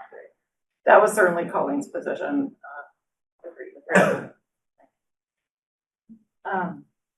That's all. Yeah, okay, so then if we start looking at the Health and Human Services expenses. Wait, I wanna stick with, the salaries before we move on. No, let's go ahead and we'll open it up for all All right. questions. Thank you. So looking first at contracted services, professional services, we had a question of, what are those services and also why the significant decrease? So first off, what the decrease is due to is about 17,000 is being removed from this expense line and brought up into the salaries. So this is the 17,000 that is going to pay that quarter-time case manager homeless outreach staffer. So previously, Arlington had contracted with the Somerville Homeless Coalition to do some more homeless outreach. Somerville Homeless Coalition did not continue that contract, and so we instead have this staffer, Health and Human Services is paying a quarter of their salary to take over that funding. The remaining about 25,000 that stays in contracted services and professional services, she says is to do, they have a contract for some of the health inspections that the two health inspectors cannot get to. There's just too much work in inspecting restaurants and things like that. And so we do need to hire outside people for that. There's also a sealer of weights and measures, for example, that has a contract. We had a question about rodent control. So the rodent control money goes to two things. First off, we have a contract with Modern Pest, and they do seasonal work in rodent control. And then also we have a public health intern. So if a resident or a business calls asking for advice, asking for an inspection, they'd like help with their rodents, just suggestions rather than actually eliminating the rodents, then apparently we send out a public health intern, and this money pays for that public health intern, but also the vehicle. Turns out their vehicle needed a lot of repairs last year, so it's the public health intern and their vehicle. If you move down a little, there's a mosquito control line, which is about $40,000. That money goes directly to the state. So the state has a statewide mosquito program, and they just set our fee, and we just have to pay it. It's not optional. But that goes towards treating catch basins, but also their whole testing and surveillance program. So if you ever read in the Boston Globe, this town had a mosquito with this illness, it's all coming from this state program. That's for the mosquitoes. And did you have other things in Health and Human Services? No, I think I wanted to emphasize that one position, office manager, is not quite the right title. So then I would move acceptance of a FY 26 Health and Human Services budget in the amount of $756,928. Is there a second? Wait, can I ask questions or no? Yeah, we're gonna do that now. Yeah, we're gonna do that now. All After right. second, okay, Sorry. okay. Second. All right, Carolyn, go I'm not ahead. voting, okay, all right, sorry, I haven't been a while. So there's a bunch of things going on with reclass with this group, which you wouldn't know about yet necessarily. You did talk a little bit about it, with the assistant director. So the assistant director, their status will, their MTP 8 classification will remain the same. And it's an internal fill, so she or he is getting a higher title, but there's no change in salary in the process because the work is the same. And they're eliminating the title of health compliance officer. But they're also adding, what you don't see here anymore is a position for a receptionist, which they had. And they are shifting that from the title of receptionist to office assistant at OA3. And I don't see that position here at all. So that's a question I have for, I'll deal with that with Karen. Because the receptionist position isn't in there. So it's not budgeted. Right, so, I don't see a receptionist on last year's budget. right, so I'm a little confused by that one. So I'll need to add, and there's no money set aside for it. You sure it's not some other section of that? Is there another health and human services department? Well, there are other departments that are subsumed under the Health and Human Services. So I don't know that, she and I are meeting on Thursday. Yeah. Okay, So I so would it say could it might be, be somewhere else. okay, What I see last year, we had the individual who's doing okay. office manager. Last year, her job title was Health and Human Services Administrative Assistant. Yeah, she's now called office manager. And now she's called office manager, the same. Which is, human. which is But not. I don't see her. The receptionist in Council on Aging. Oh, it's in council on aging, okay, Oh, all yeah, right, that's right. sorry about That's that. how I'm saying. Yeah. She didn't give me that detail here. Anything else, Carolyn, Um, on this budget? for Sounds this like- budget, no, not for the specific one, because the other one's at AYCC. Chuck and then Alan? Just a quick one, how long has the prevention services manager role been in place? Do we know? I do not know. I think it's relatively new. It's new, right? Yeah, I mean, I can tell you a little bit about the history of that. And I'd have to look at AYCC to see, yeah. So that prevention services manager, I think, relates in part, correct me if I'm wrong, Rebecca, it relates in part to the fact that we're getting money from, the Sackler settlement. And so what that prevention services person is doing is substance use prevention. So working with families, making sure people have Narcan, running support programs, so on and so forth. And so. It's only like a year old though, right? It was in the FY 24 budget It and was. the FY 25 budget. Okay. And I Couple years old. wasn't on it. Yeah, so it's not, I don't know before that, I don't know. Probably since the Sacker settlement. yeah, and it's not fluffy. It's not, sorry? It's not fluffy, we have a problem. that we need No, I'm to- just asking the duration. So you think about 2 years? Mm. Oh, All I you think is know. the bare minimum of 2 years, because that's the longest I've looked at this budget. Okay, I'd have to go back. I mean, I know for a fact that the town manager, the last couple of years, has allowed himself to add one position a year or something like that. He has not added a lot of positions, and I don't remember this one being one of the ones that was added recently in this budget, which we have covered for us. okay, thank you. Alan? The public health nurse that was funded by ARPA The ARPA subsidies, 59,376, and the salary is 97,237. And I think the manager said ARPA ends at the end of December. So this position doesn't go away at the end of December. So are we, is this becoming, I mean, I think that when it says that it has a 0.61, the 0.61 is being covered by ARPA, that may but it's a 1.0 FTE. right, position? so what's the future of that position? So. I mean, all the ARPA positions were supposed to go away. Sure, so she said she would really like to, going forward, she'd really like to keep this public health nurse. And, one of the ways that she can imagine paying for it would be with this revolving funds that come through vaccinations. That revolving fund is not reflected in this budget, but that's what the thing she's going to look at to try to keep this person. Yeah, Is that, okay, it If seems you like. look at the offsets, you'll see it's not just offset by ARPA, it's also offset by public health.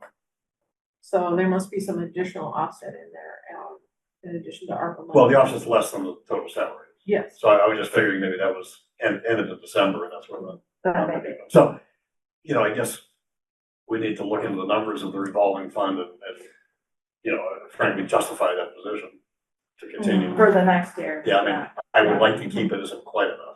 Yeah, we asked her about it and she said she's gonna have to look in the budget and try to find places where she could find the money. And one of those things she mentioned was actually increasing the vaccination program, in case that would bring in additional revenue. Okay, so approving this budget is committing to funding that for January, February, March, April, May, and June. Probably. From out of the budget, out of Sure. taxes. That's in here, yes, that's correct. I think we're gonna have a discussion about these ARPA positions next year.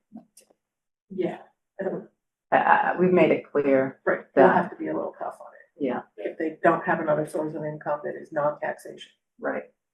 So for those of you who do have ARPA positions in your budget, you start having this conversation because it's gonna be a difficult. There's gonna be difficult some review great next year. news in about 10 minutes. You're All gonna right. love it, yeah. All right, any more questions about, Did I hear you say that one of the positions was shared with the police department? That's what she said, yes, the case manager homeless outreach. So I'm trying to match that up with, there is a social worker, but the police, they had it as vacant. Okay. Now they this have, is the they told us it was filled, but I don't know how I could just, presumably these were done at the same time. Yeah, if the person's name is Bert, you see Bert on yours? No, it's vacant, so. Okay. Maybe not more. No, they told us it was filled, so, Oh, that it was filled, maybe Yeah. it was filled by Bert. but it's just, I'm not quite understanding how the timing Yeah, I would. works, that I didn't HHS actually knew check. what the person, the police budget has as vacant, and that budget would have been done at the same time, so, Yeah, I don't have an explanation. okay. any other questions on Health and Human Service? David? And it's a point of information, helpfully, so the prevention services, was that prevention services manager originally started in May of 2023. Okay, thank you. Anything else on this budget? All right, we have a motion that's been seconded. All in favor, say aye. Aye. Any opposed? Any abstentions? Unanimous. Can I just ask, are there 15 folks voting in there? Would you mind just counting that for me? 15, yes. Great, thank you. I'll keep going? Yes. All right, so the next one is veterans, which is just on the next page at 144. Just a reminder, or for anyone who's new, the function of this person is to help residents of the town who are veterans to access the services that they're entitled to from the federal government that filter through the state. So ultimately, we are reimbursed about 75%, depending on what exactly the veteran needs, but it works out to about 75%. However, the reimbursements trail the expenses by about 2 years. So it doesn't happen right away. So, let's see, we had a question about what the other unclassified expenses were. This amount is $5,600. Those are events and ceremonies, like for example, Veterans Day, and also community engagement initiatives. She also told us about a nice project that they have with some older veterans recording videos with young people, interviewing them. It's a very nice intergenerational sort of project and gets some of the veterans engaged. Some of that money they also hope to use to do increased outreach in case there are veterans in the community who are not currently being served. Right now they're serving about 17 veterans. And yeah, with increased community outreach, it's possible that that could go up. There was also a question about what the in-state travel is. So that is travel for our Director of Veteran Services to go to mandatory trainings at the VA in Boston and Brockton. It just reimburses his expenses for that travel. And then, yeah, I asked about why if this is a real effect where our actual spending seems to be going down, and do we expect that to continue going down? And what she said is we have a little bit of a sort of a bubble of Vietnam era veterans in town who are aging and then, you know, starting to need a little bit more services, but then passing away.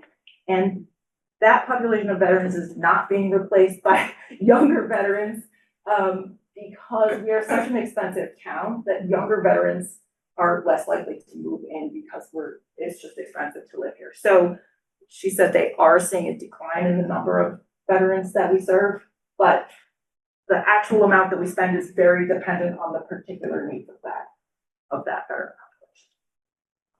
population. Annie, anything you'd like to add?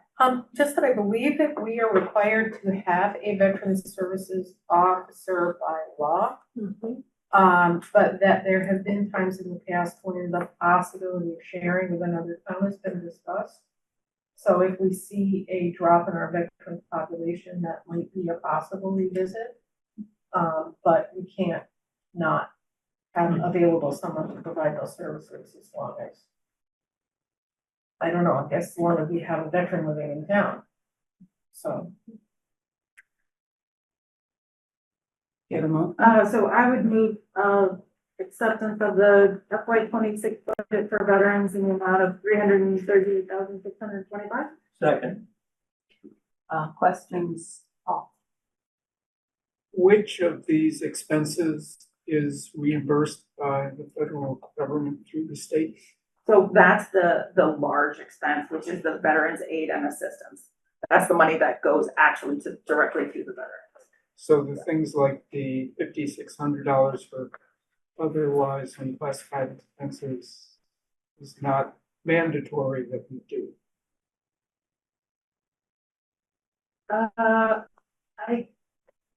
I guess it's probably not mandatory for events and celebrations. No. I didn't ask that question, but. Any other questions? So, thank you. So this is just probably my lack of understanding on these things, but in 2024, the budget was 240,000, and the actual, according to this year, is 111,000. So that's a pretty significant difference. Yeah. So first of all, why then does she continue to request 240,000? You think that, and is that the same issue where the number of veterans is declining? So the amount that we spend is just directly related to which veterans present themselves to the office and what their needs are. So they're entitled to certain things because of their service. And if you were to get more veterans that year, or they had higher needs, we'd have higher spending. You know, the trend seems to be that we're spending less and less, but it's completely dependent on who actually appears in the office, right? So we keep the budget high because we may need that money depending on who's present. And again, it's reimbursed about 2 years later, right? So it doesn't help us at the time. I see. So, and maybe I'm just trying to understand what happens to the money. But It it just returns. It just returns, Cash, yeah. it's not- It goes to it goes free to free cash. Yeah. Okay. That's what I thought. Thanks. It might be worth next year. Conversation. Yeah, does the budget need, with a couple of years of actual history, does the budget need to be that high? Still be safe to be able to accommodate whatever veterans needs you might get. That might be a fall conversation about that. Sure. David, Chuck? Just another point of information on the veterans. It's the veteran and also the spouse of the veteran That's right. on certain benefits, not all benefits. That's right. Chuck? Just Annie, you brought up a good point. How do we facilitate the sharing of that position for the towns? Is that at the Feeney or someone else? That would be for the town manager to do, like, you share a or used to at least share a position in health and human services. And the only question in my mind is whether we can legally share the position, because we're required to provide the services. And I don't know whether or not that means we literally have to have our own veterans agent per town, I mean, there are some towns that obviously don't, or whether we could share that, so let's say with Lexington, as the Right. profile shrinks. One of the things that happened, obviously, is that as we fought the wars at the beginning of the 21st century, you know, Iraq and Afghanistan, the footprint grew considerably. I mean, I can remember looking at this budget years ago when it was much, much smaller. So, you know, it's just a thing to note as we go forward, that there may come a point when it makes more sense to have a shared agent as a cost-cutting measure, keeping in mind that a new military engagement would change the picture. Sure, but right now, we don't know the legality yet, so we'd have to ask the town council. Right, so I think it's maybe a note to Jim to say, hey, as this budget comes down, can you explore the possibility that of a Right, shared okay. agent, if there are other towns who are experiencing that same drop in the bubble? Does Got that it. make sense? Okay, yeah, that makes sense, thank you. David? Another point of information. I'm trying to help you out with it. On the veterans, Massachusetts is one of the few states that requires that every 351 cities and towns has a veterans agent. Right. They can share them. It's up So to it the is individual legal. towns. Right. And I believe not this present VA agent, prior one, I think for a short time, he was filling in another community to help them out because they had a vacancy. Yeah. We do share another position in the town, weights and measures. Yes. That's a shared position. Arlington goes out, I forget which community, I don't know if it's Bedford or Belmont. Yeah. And that's of recent years. Yeah, That is a and shared- that idea of shared services has been an ongoing discussion in the past, so it's not like it has never come up. It can be very difficult to negotiate. So, well, you know, every community wants to get their priorities and, you know, so on and so forth. and It's how you very hire common, and all it's that. a very Yeah. common response to shared services. Yeah. Alan? Just continuing, did you say 15 veterans? I have 17 17 veterans going, you just get, accessing the services. yeah, you get a sense that the director's really busy, 17. I didn't ask that. I didn't ask that. I can tell you, he's very busy. So those 17 need a lot of help. Yeah, and that's 17 that he's working with pretty regularly. Yeah. Then there's others That's that right. come, pick up the phone, how about this, how about that? I'm a veteran, I just came into town. I'll give you an example, it's an 85-year-old man that I know, just found out he was classified as a veteran. He's 85 years old, he was in the Korean War, a portion of it, and just found out, he thought he was not a veteran. Things like that. I mean, I know my father couldn't find his discharge papers and he Right. called up and he's like, I don't know how I'm supposed to do this. And they're like, oh, I'll mail them to you. So there's a bunch of people I think maybe perform that. Yeah, and if you think 17 is a small number, asking a case manager what it would be like to carry that caseload. That's Well, a high caseload for a case. I guess where I was going, if he's working, putting in a full 40 hours a week, Yes. then. No, we we're probably not can't at the share. point of sharing. I'm just saying that if that population continues to drop, we get down to 6. Right. Then maybe there's a negotiation. Right. It's not immediate. No, it's not immediate. Because the director's busy now. Yes. Other questions? All right, we have a motion, it's been seconded. All in favor, say aye. Aye. Any opposed? Abstentions, unanimous. All right, I'll move on to Council on Aging, which is page 148 and 149. This is a very low excitement budget. We have the staffing stays the same, so you see a small increase in total salaries. The expenses are usually the same. The offset in this case of almost 2 positions comes from the state, from the Executive Office of Elder Affairs. That is all I have to say about that. Annie, do you have anything else to add? No, we should talk expenses. Sorry? We should talk expenses, which is like nothing. That's right, the expenses are very low and flat. Yeah. So I would make a motion for to accept the FY 26 budget for Council on Aging in the amount of $422,690. Second. So been seconded? Yes. Okay, questions, Topher? No, just a second. Questions, So just, Carolyn and Ellen? just a quick announcement. So we're, secretary and receptionist are titles that are disappearing out of the HR budget over time. So we're removing the receptionist title that you see there. There's 2 of them. Well, we're removing 2. I'll ask her that Thursday. And we're changing the title to office assistant. However, their status is staying the same. So there's no change in pay, there's no change and this will show up in next year's budget. Thank you. Yeah. Alan?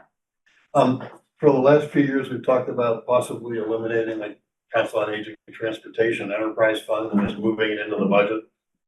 That's gonna be 2 budgets from now. No, but talk about eliminating the council, the enterprise fund. Yes. And just moving it in as an expense. Yeah. Then to Council on Aging budget. Removing the enterprise fund, there's already discussion of that. Wait, again, talk about that on another budget. It's a separate budget. So let's Okay. do it. We will talk about it then. Okay. Yeah. All right, any other questions on Council on Aging? All right, all in favor, say aye. Aye. Any opposed? Abstentions, unanimous. Keep it going. All right, the next budget we have is diversity, equity, and inclusion, which is on pages 152 and 153. I will direct your attention first to the salary detail page on 153, and we will see that we have gone from 3 staff members to 2 staff members. This is what was promised because one of the personnel was being paid for by ARPA. The ARPA went away and the position also went away. So now we have 1 diversity, equity, and inclusion director. This person is brand new. She just started he just started, I don't know who it is actually, just started last Monday. We'll plan to continue our initiatives, but they're expecting, may also have, her own ideas on places she'd like to go. And then we also have the ADA coordinator as 1 FTE. So we asked, what are you gonna do now that you're down from 3 staff to 2? And she said, well, they just have to do their best to distribute the work among the remaining 2 people rather than 3. If you look at expenses, we asked what the consulting was for. So the previous consulting in previous years had been for an equity audit, a salary equity audit. She said this year, one of the areas that they'd seen that had come up in the equity audit was this problem of language access for people to be able to interact with, various parts of our government if they have limited English. So a big part of that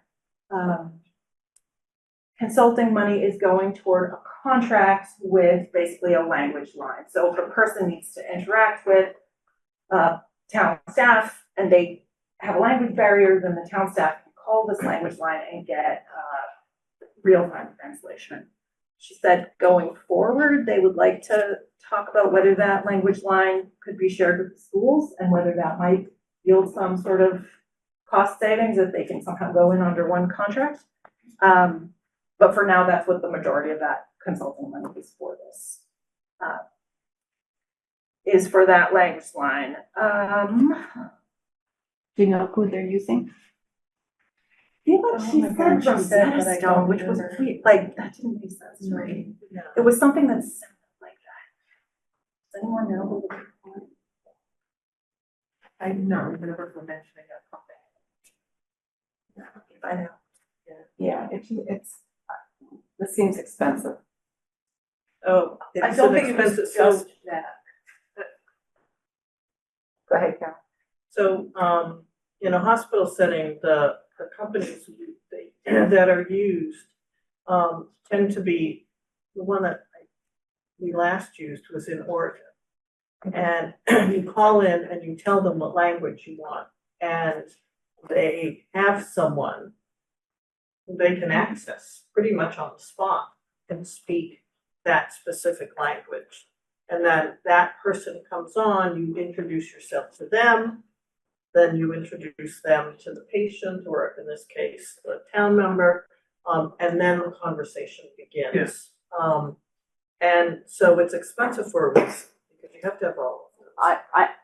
I use this in my, Okay, my sorry, work, sorry. and I don't think we're paying this much money Okay. for that. Yeah, she mentioned some other things, but I don't remember what it was. It's again, it's mostly training and staff support and so on and so forth. So. We can find out who they're using and what the contract is for. Yeah, I wouldn't hold up this budget, but I would be interested in knowing how much of that 36,000 Yep. is just for translation services and who they're using. I can find that out. There's no part of that that's going into getting hard copy printed, copy. I don't know, we did not ask about that. It would seem that would be helpful, but I did not ask, I can find out. Thank you. Yeah, the noting here is that some of that money is going to support action plan tasks that came out of the equity audit, so it's not just the language, it's also other things that we need to do to make sure that the problems discovered in the equity audit are resolved, and that, you know, residents are comfortable accessing their revenue. Other question. Chuck and then Charlie. My question is, there's a DE department and a DEI department in the schools, Yes. and there's one here. Separate person. Right, so what's the chance of consolidating? It could be a rhetorical question, but I just want to bring it up because I know other people think about it too. Right, I mean, I think they do somewhat different things dealing with different populations. The schools have, you know, many kids speaking different languages and from different cultures and their own set of issues around biased treatment of some students that shows up in surveys and test scores and so on and so forth. But I do know that the two employees coordinate with one another, so they're in touch with one another. I don't know if you could go down to one position. I mean, obviously, if we had to, we would, but. I think I asked the schools in the area, and I think I did get a written response, but it was something along the lines of maybe separate functions. And I sent the question over and we didn't know that. Charlie? I have two questions or two comments.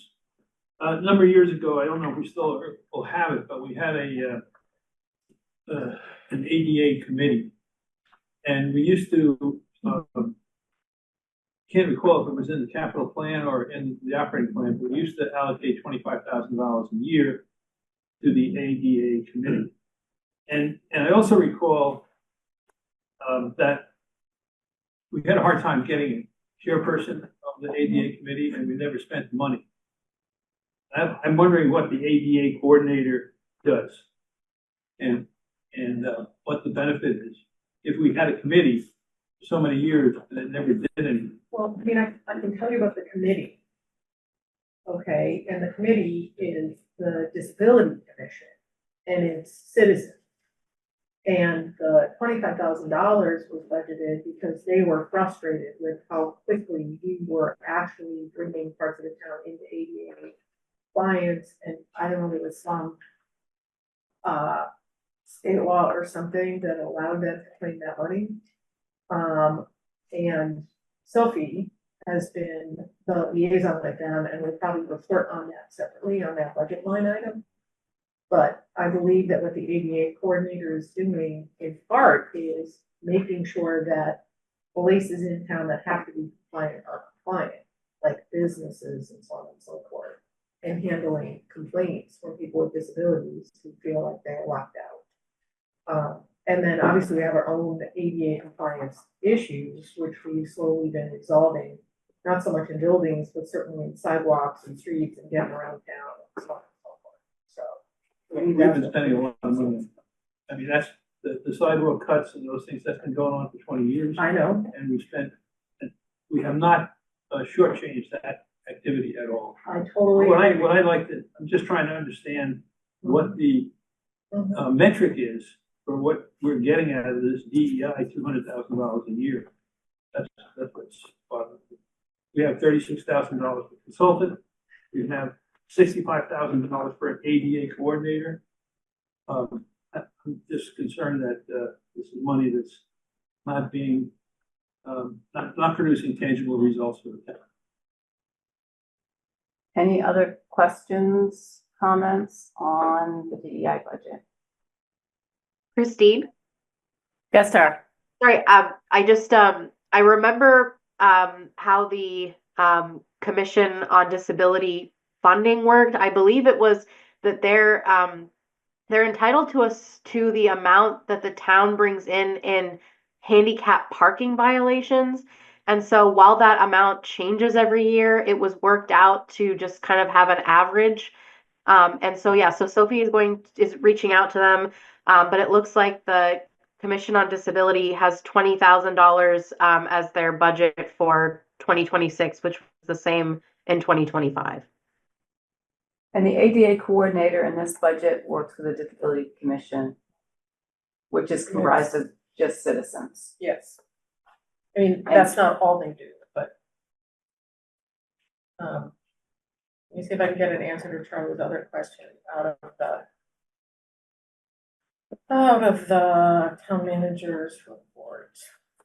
Or I could just point you at it, Charlie. There's a write-up in the usual place.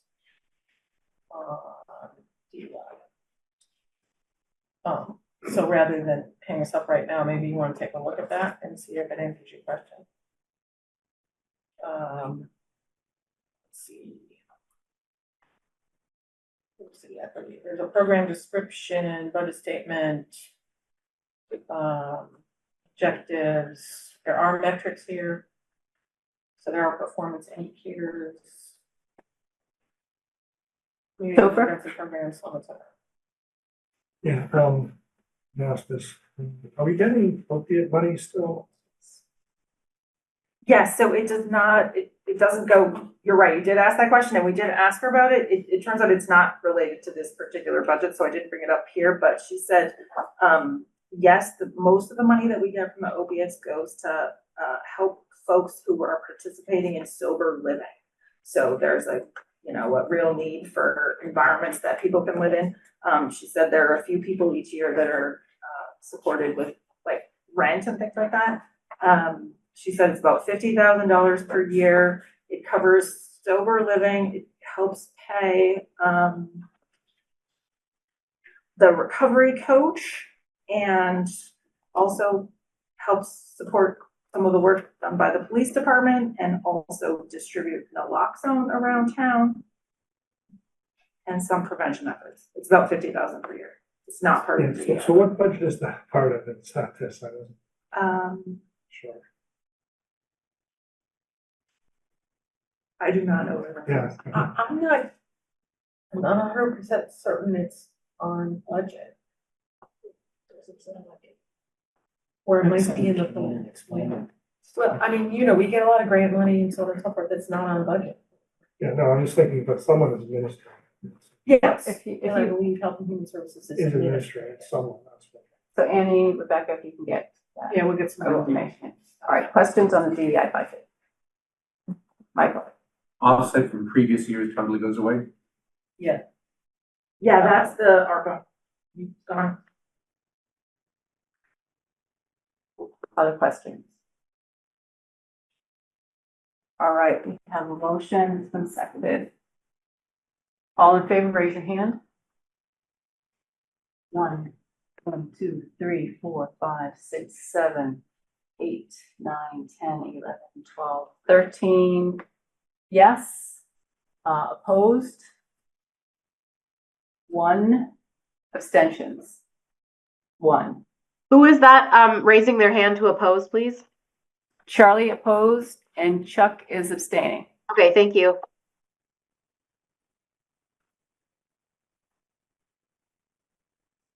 Right. Anything else? Go ahead. Yep, I'll keep going. So now we're gonna turn to the enterprise funds. So the first one is Arlington Youth Counseling Center, which begins on page 172.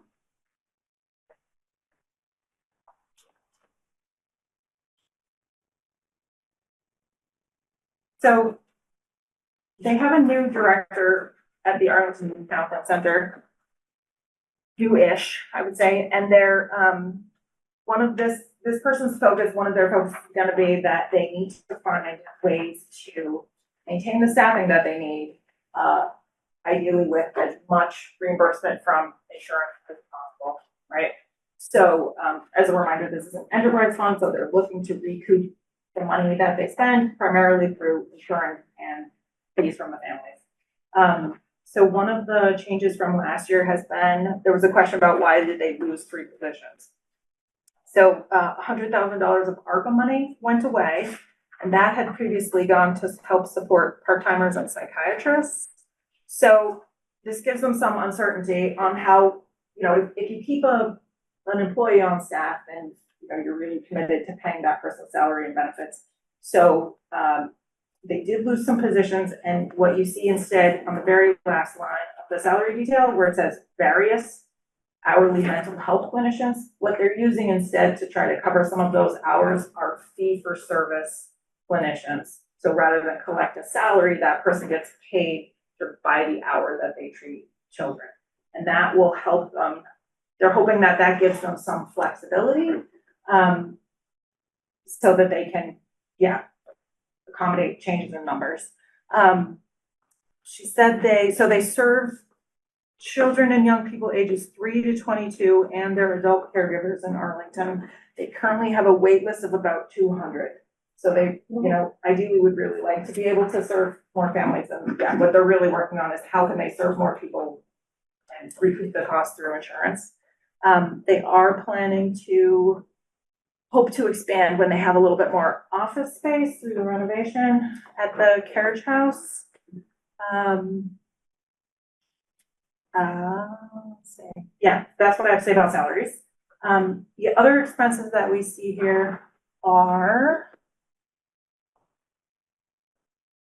there was a question about what the other unclassified expenses are at 6,000.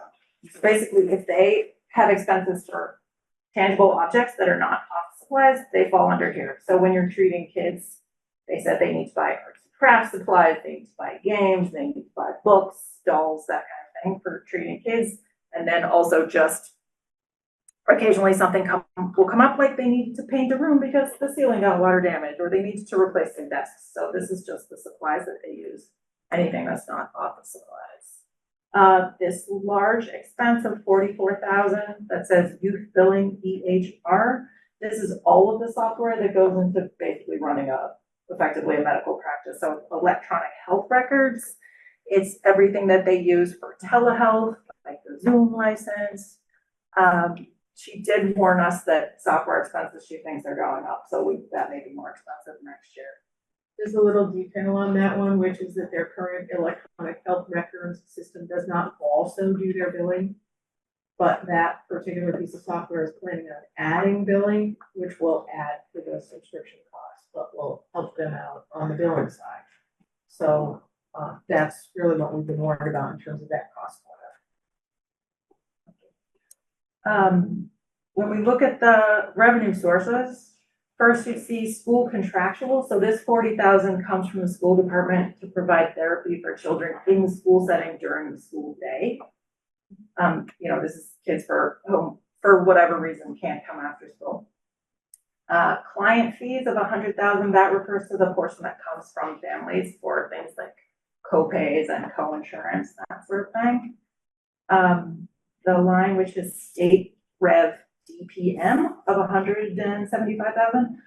She says this is a state earmark from the Department of Mental Health, and that Cindy Friedman has traditionally been a great advocate for this funding. So that's great. Oh yes, and then transfer from other funds, that is the amount that comes from the general fund. So that's the amount that ultimately comes from taxation. There was a question that we received about charitable donations. And she said that what they do is they have their donations in a revolving fund. There's about $60,000 in that revolving fund, and they request effectively like a grant from that charitable corporation if they come up short. So they currently have $60,000 in that account. And then their balance of retained earnings is $99,205. And they don't. Sorry, can you repeat that? How much? Retained earnings for this one is $99,245. They're not budgeting to use that this year. And anything you'd like to add on AYC? I don't think so. I think that sort of covers it.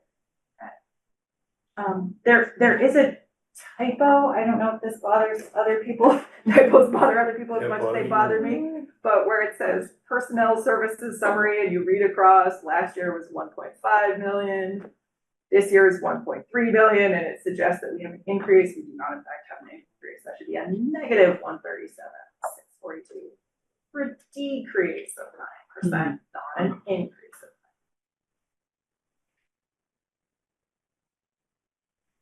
So both of the expenses and the revenue are decreasing 137,000 from last year. So I would make a motion to, if we're ready for that? Go ahead. To accept the FY26 budget for the Arlington Youth Counseling Center of expenses in the amount of $1,380,000 and revenue in the amount of $1,380,000. Oh, Ellen, is there a second? Second. All right. Alan. Yes, yeah, I apologize if you covered this and I'm not catching all the words, but is money from the lawsuit involving yeah, I think we appropriate some of that in the warrant every year, but is money from that lawsuit on Big Pharma Purdue going into AYCC? No. Is there any reason why it wouldn't? It's being used for prevention services for folks with substance use disorder. Prevention and recovery. Isn't that a big part of what AYCC does?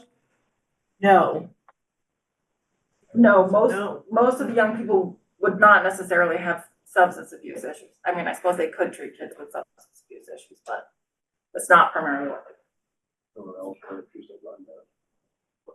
So where does that money go?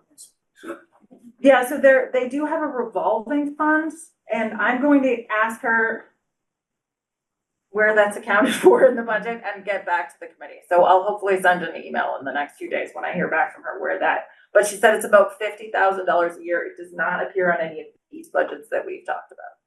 Yeah, well, this would be a good budget for it to go to, I think. So just my suggestion. Thank you. I do think there's restrictions on what that money can be used for. Yeah. Questions? Charlie, Jennifer, Michael. Thank you, Madam Chair. So historically, AYCC has done a fantastic job of billing for their services. And you mentioned that they have a backlog of 200 patients. So, and there's a line item here for hourly mental health clinicians. Why are we taking down the backlog and increasing the revenues? So some of that is that they need more office space, so they're working on that right now. So when they have more office space, they're hoping that they can treat more kids. Thank you. Jonathan? Oh, just two quick questions. One is the 100,000 that was just in 2025. Was that taken from some of these other funds, or is that some sort of? I'm sorry. This is the gifts and donations. That money that they pulled in from their charitable foundation or their retained earnings, or is it something else? I believe it came in from the charitable foundation. So they had a bigger pot of charitable foundation they needed and they pulled it in.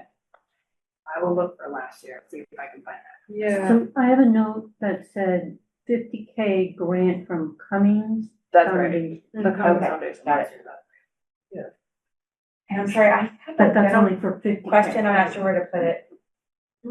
I have this like revolving fund, it's pretty old. Where do we find that? Like a list of the money in revolving funds. It looks like it should either be at the top of the budget book or it might be in It's on that this document that I keep referring to, which is the. The town, yeah, I know, I looked both places recently, Yeah. at the most recent and didn't find it, so maybe, I don't Would be know. in audit, hard to find. okay, so maybe it doesn't was look once like put it in does. It the looks like this town one. report book and it's not there right now. Maybe Yeah. that's it, I okay, think you gotta ask the town manager. got it, okay. I look, okay. I have a slightly better answer to Yeah. that question about the 100,000. From our meeting last year, when we asked where you're getting this 100,000, Yeah. they said a $50,000 grant, as Peggy said, from the Cummings, and then also money from their annual appeal. I don't know what they actually yielded. Okay, so that's That in was the the budget. 60,000, right? Okay. Got it. Since I give money every year, I wanted to see that money in the budget. And then last year. Yes. Michael? The same question about the one-time occurrence of $100,000 that had been received and wasn't going to be expected to happen, so answered, thank you. Topher? Yeah, so you talking earlier about the donations and the revolving fund and the 60K, that's the charitable Correct. foundation? Yeah, Okay. they're called That's something like the separate. Arlington Youth Counseling Center Charitable Foundation. Yeah, you will see the name of them on the offsets. So from last year, charitable Well, corporation. ACC like charitable corp Cummings grant, also Cummings and the charitable corp are the same. No, they're two different things. But when Cummings was a grant. when they need the money from the charitable corporation, your they grant. request it as a grant, and that's how it's processed. The charitable corporation exists to give grants only to AYCC, but they call it a grant. Anything else, Topher?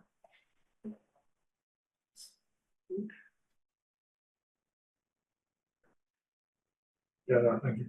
Carolyn? Oh, nothing except that, there are not enough social workers and counselors for children in the area. And so that's the other reason they have trouble. Chuck? Just a question, the software is the youth billing, Yeah. do you know if that's managed by this department or if it's managed by IT? I think the IT infrastructure for it is managed by IT, but the software is, they've got their own person who's an administrator of the software. They have their own administrator and software. Well, they have somebody who's, I mean, I suspect it's 4 months. I mean, I think Or, it's this no, billing agent. Billing, talking I'm about sorry, I'm in the wrong business budget. Yeah. You get into this software, when you get into this software, you can get into the network, so. Yes, but everybody who uses a computer for AYCC who's connected to the town network would be covered by all the cybercrime efforts that we're making everywhere else. They would have to do the same. But you don't know who the Security. system administrator is for this piece of software. Not specifically, no. I think it's for the IT. Since it's expensive, it's probably a staff. It's probably a service, Administration not a- assistant, billing agent. box. It'll be administered by somebody out there. Yeah. Anything else, Jeff? That's it, sorry. Alan? Oh, actually, I noted in the offset, there was part Cummings Foundation. Is there a Cummings Foundation again for this year? The total amount of the offset that they're saying for both the AYCC and the Cummings, I don't Yeah, know. I just wondered if there's another 50,000 from Cummings. No, it's, We don't know. Okay. I think it was probably Looks only like a just one time a year. no, I think you're right. Maybe it's all from the, Well, I think that $100,000, and I think there's a mistake in the book, because then it says that that offset is 99,809, Yeah. which is the ARPA money. And so but I believe what's really going on there is that it's the AYCC Corporation Grant and Cummings made up the $100,000, and then there was $99,000 of ARPA money. you sure that's ARPA money? But there's none for this. There's none for either I don't think that's category. ARPA money. I think It ARPA doesn't money's say fine. ARPA. 4976 goes away and it's 26. But last year it was out. Yeah, there was ARPA money last year, there Right. isn't this year. And there was $100,000 in gifted donations last year, and there isn't this year. So is the 99,809? That is ARPA, and that's why I say, I think the Okay, offset. sorry, number that's there FY is wrong. 25. No, there's zero offset in 26. Yeah. Other questions, Carolyn and then Paul? There's just simply a reclassification of the admin assistant billing agent will now be called, next year will be called the billing manager. And their status is staying the same on ETP 5. So we'll just see that change next year. Paul? On the town website under Health and Human Services News, June 6th, 2022, it says that the Cummings grant was for $500,000 over 10 years. Okay, we gotta go back and ask that question. So where's the rest of the money? Did it say it was all for AYCC? Yes. Huh, all right, we'll ask about that. Yeah, so why are they not budgeting it? It becomes the question. Thank you. Other questions? Good catch.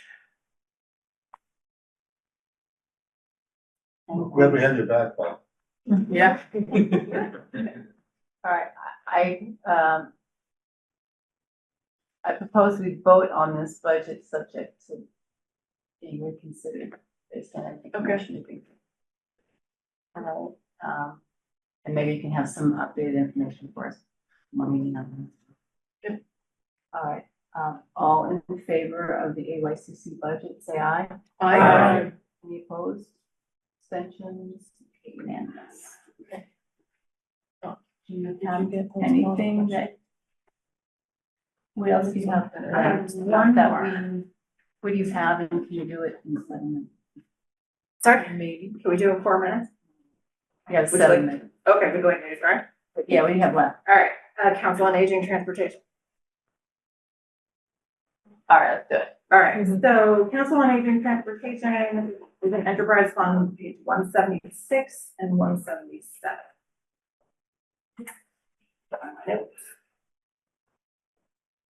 So the important change here, well, one notable change is if you look at the budget for taxi expenses for $20,000 last year, you notice a couple of things, it's going away entirely, and also it's way higher than our actuals from 2023 and 2024.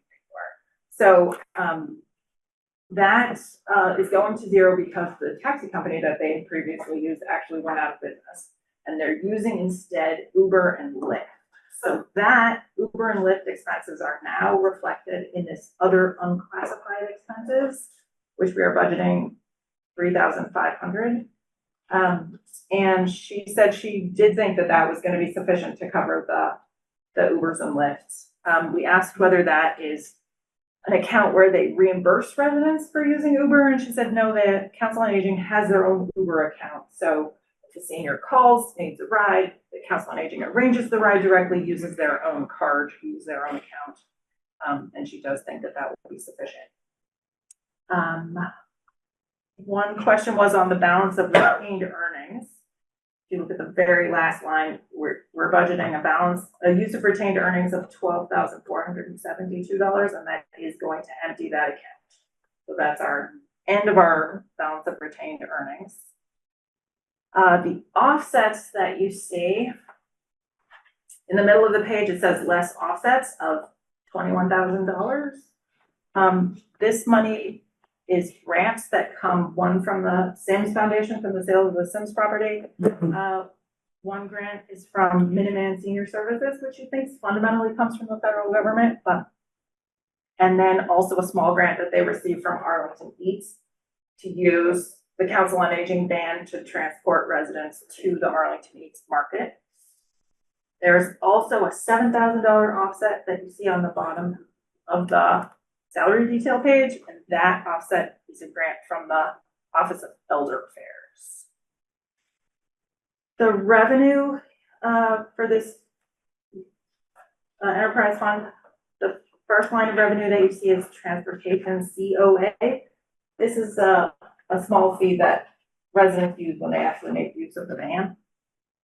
And similarly, DART fees, that's actually user service or user fees. But then what you notice is the major source of revenue is actually transfer from other funds. That's the general fund. So this is where we talked about this is strange that this is an enterprise fund. So we did ask them about, does this make any sense as an enterprise fund? Enterprise fund with help. I'm a majority help, right? It's Doesn't make sense. It doesn't make sense, right? So fundamentally, she said this is a question for Alex and that we should talk with them. But for this year, it's structured as an enterprise fund, but the agreement is that no, it doesn't make sense. I feel like it's one of those things that goes year to year to year. Yeah. I think it's gonna be sitting on them this year, and I apologize for not doing it last year. Now that I'm retired, I can sit on them about this. Do you have other things on this before I make a motion? All right, so I would move, if you're entertaining motion. Yes. The acceptance of the FY 26 budget for the Council on Aging Transportation Enterprise Fund with expenses of $90,672 and revenues of $90,670. Second. Any questions or comments on this budget? John and Alan. Go ahead, John. I'm just curious, so the Executive Office of Elder Affairs, what is that? That's the state. Is it the state of? Yeah. Thank you. Alan. It's probably a question for Alex, but I'm wondering why grants are budgeted as offsets, whereas donations are just revenues. There was a reason for that. What? There was a reason for that. You don't know what it is? No, it's lost in the sea of time. Well, if you remember, Yeah. any other questions? All right, all in favor of the enterprise, Council of Aging Enterprise Fund, say aye. Aye. Any opposed? Any abstentions? Unanimous. Who will have budgets for Wednesday? Police? And rec and rate and libraries. Okay, etc. Anybody else will have budgets On Wednesday? on Wednesday? Right. You say maybe? Police? I may. Okay, great. All right, we are, if at all possible, try to get some budgets for Wednesday. One scheduling thing, let people know that the permanent town building committee will be meeting with us on Wednesday, February 26th. So mark that on your calendars. And Tara, have we heard from any committees about wanting more money? Yes, I emailed you about this just a moment ago. Arlington Ted is not looking for more money at this point. All right, thanks. All right, we'll pick up on Wednesday, Josh. Are we meeting on Monday? No, we're not meeting on Monday. Depending on how much we can do on Wednesday, I'm hoping to not meet at all next week. But please, if you can get some budgets in. What's that? You can get the work for it. please get them in. All right. All right, so, motion to adjourn? All right, all in favor? Aye. Thank you.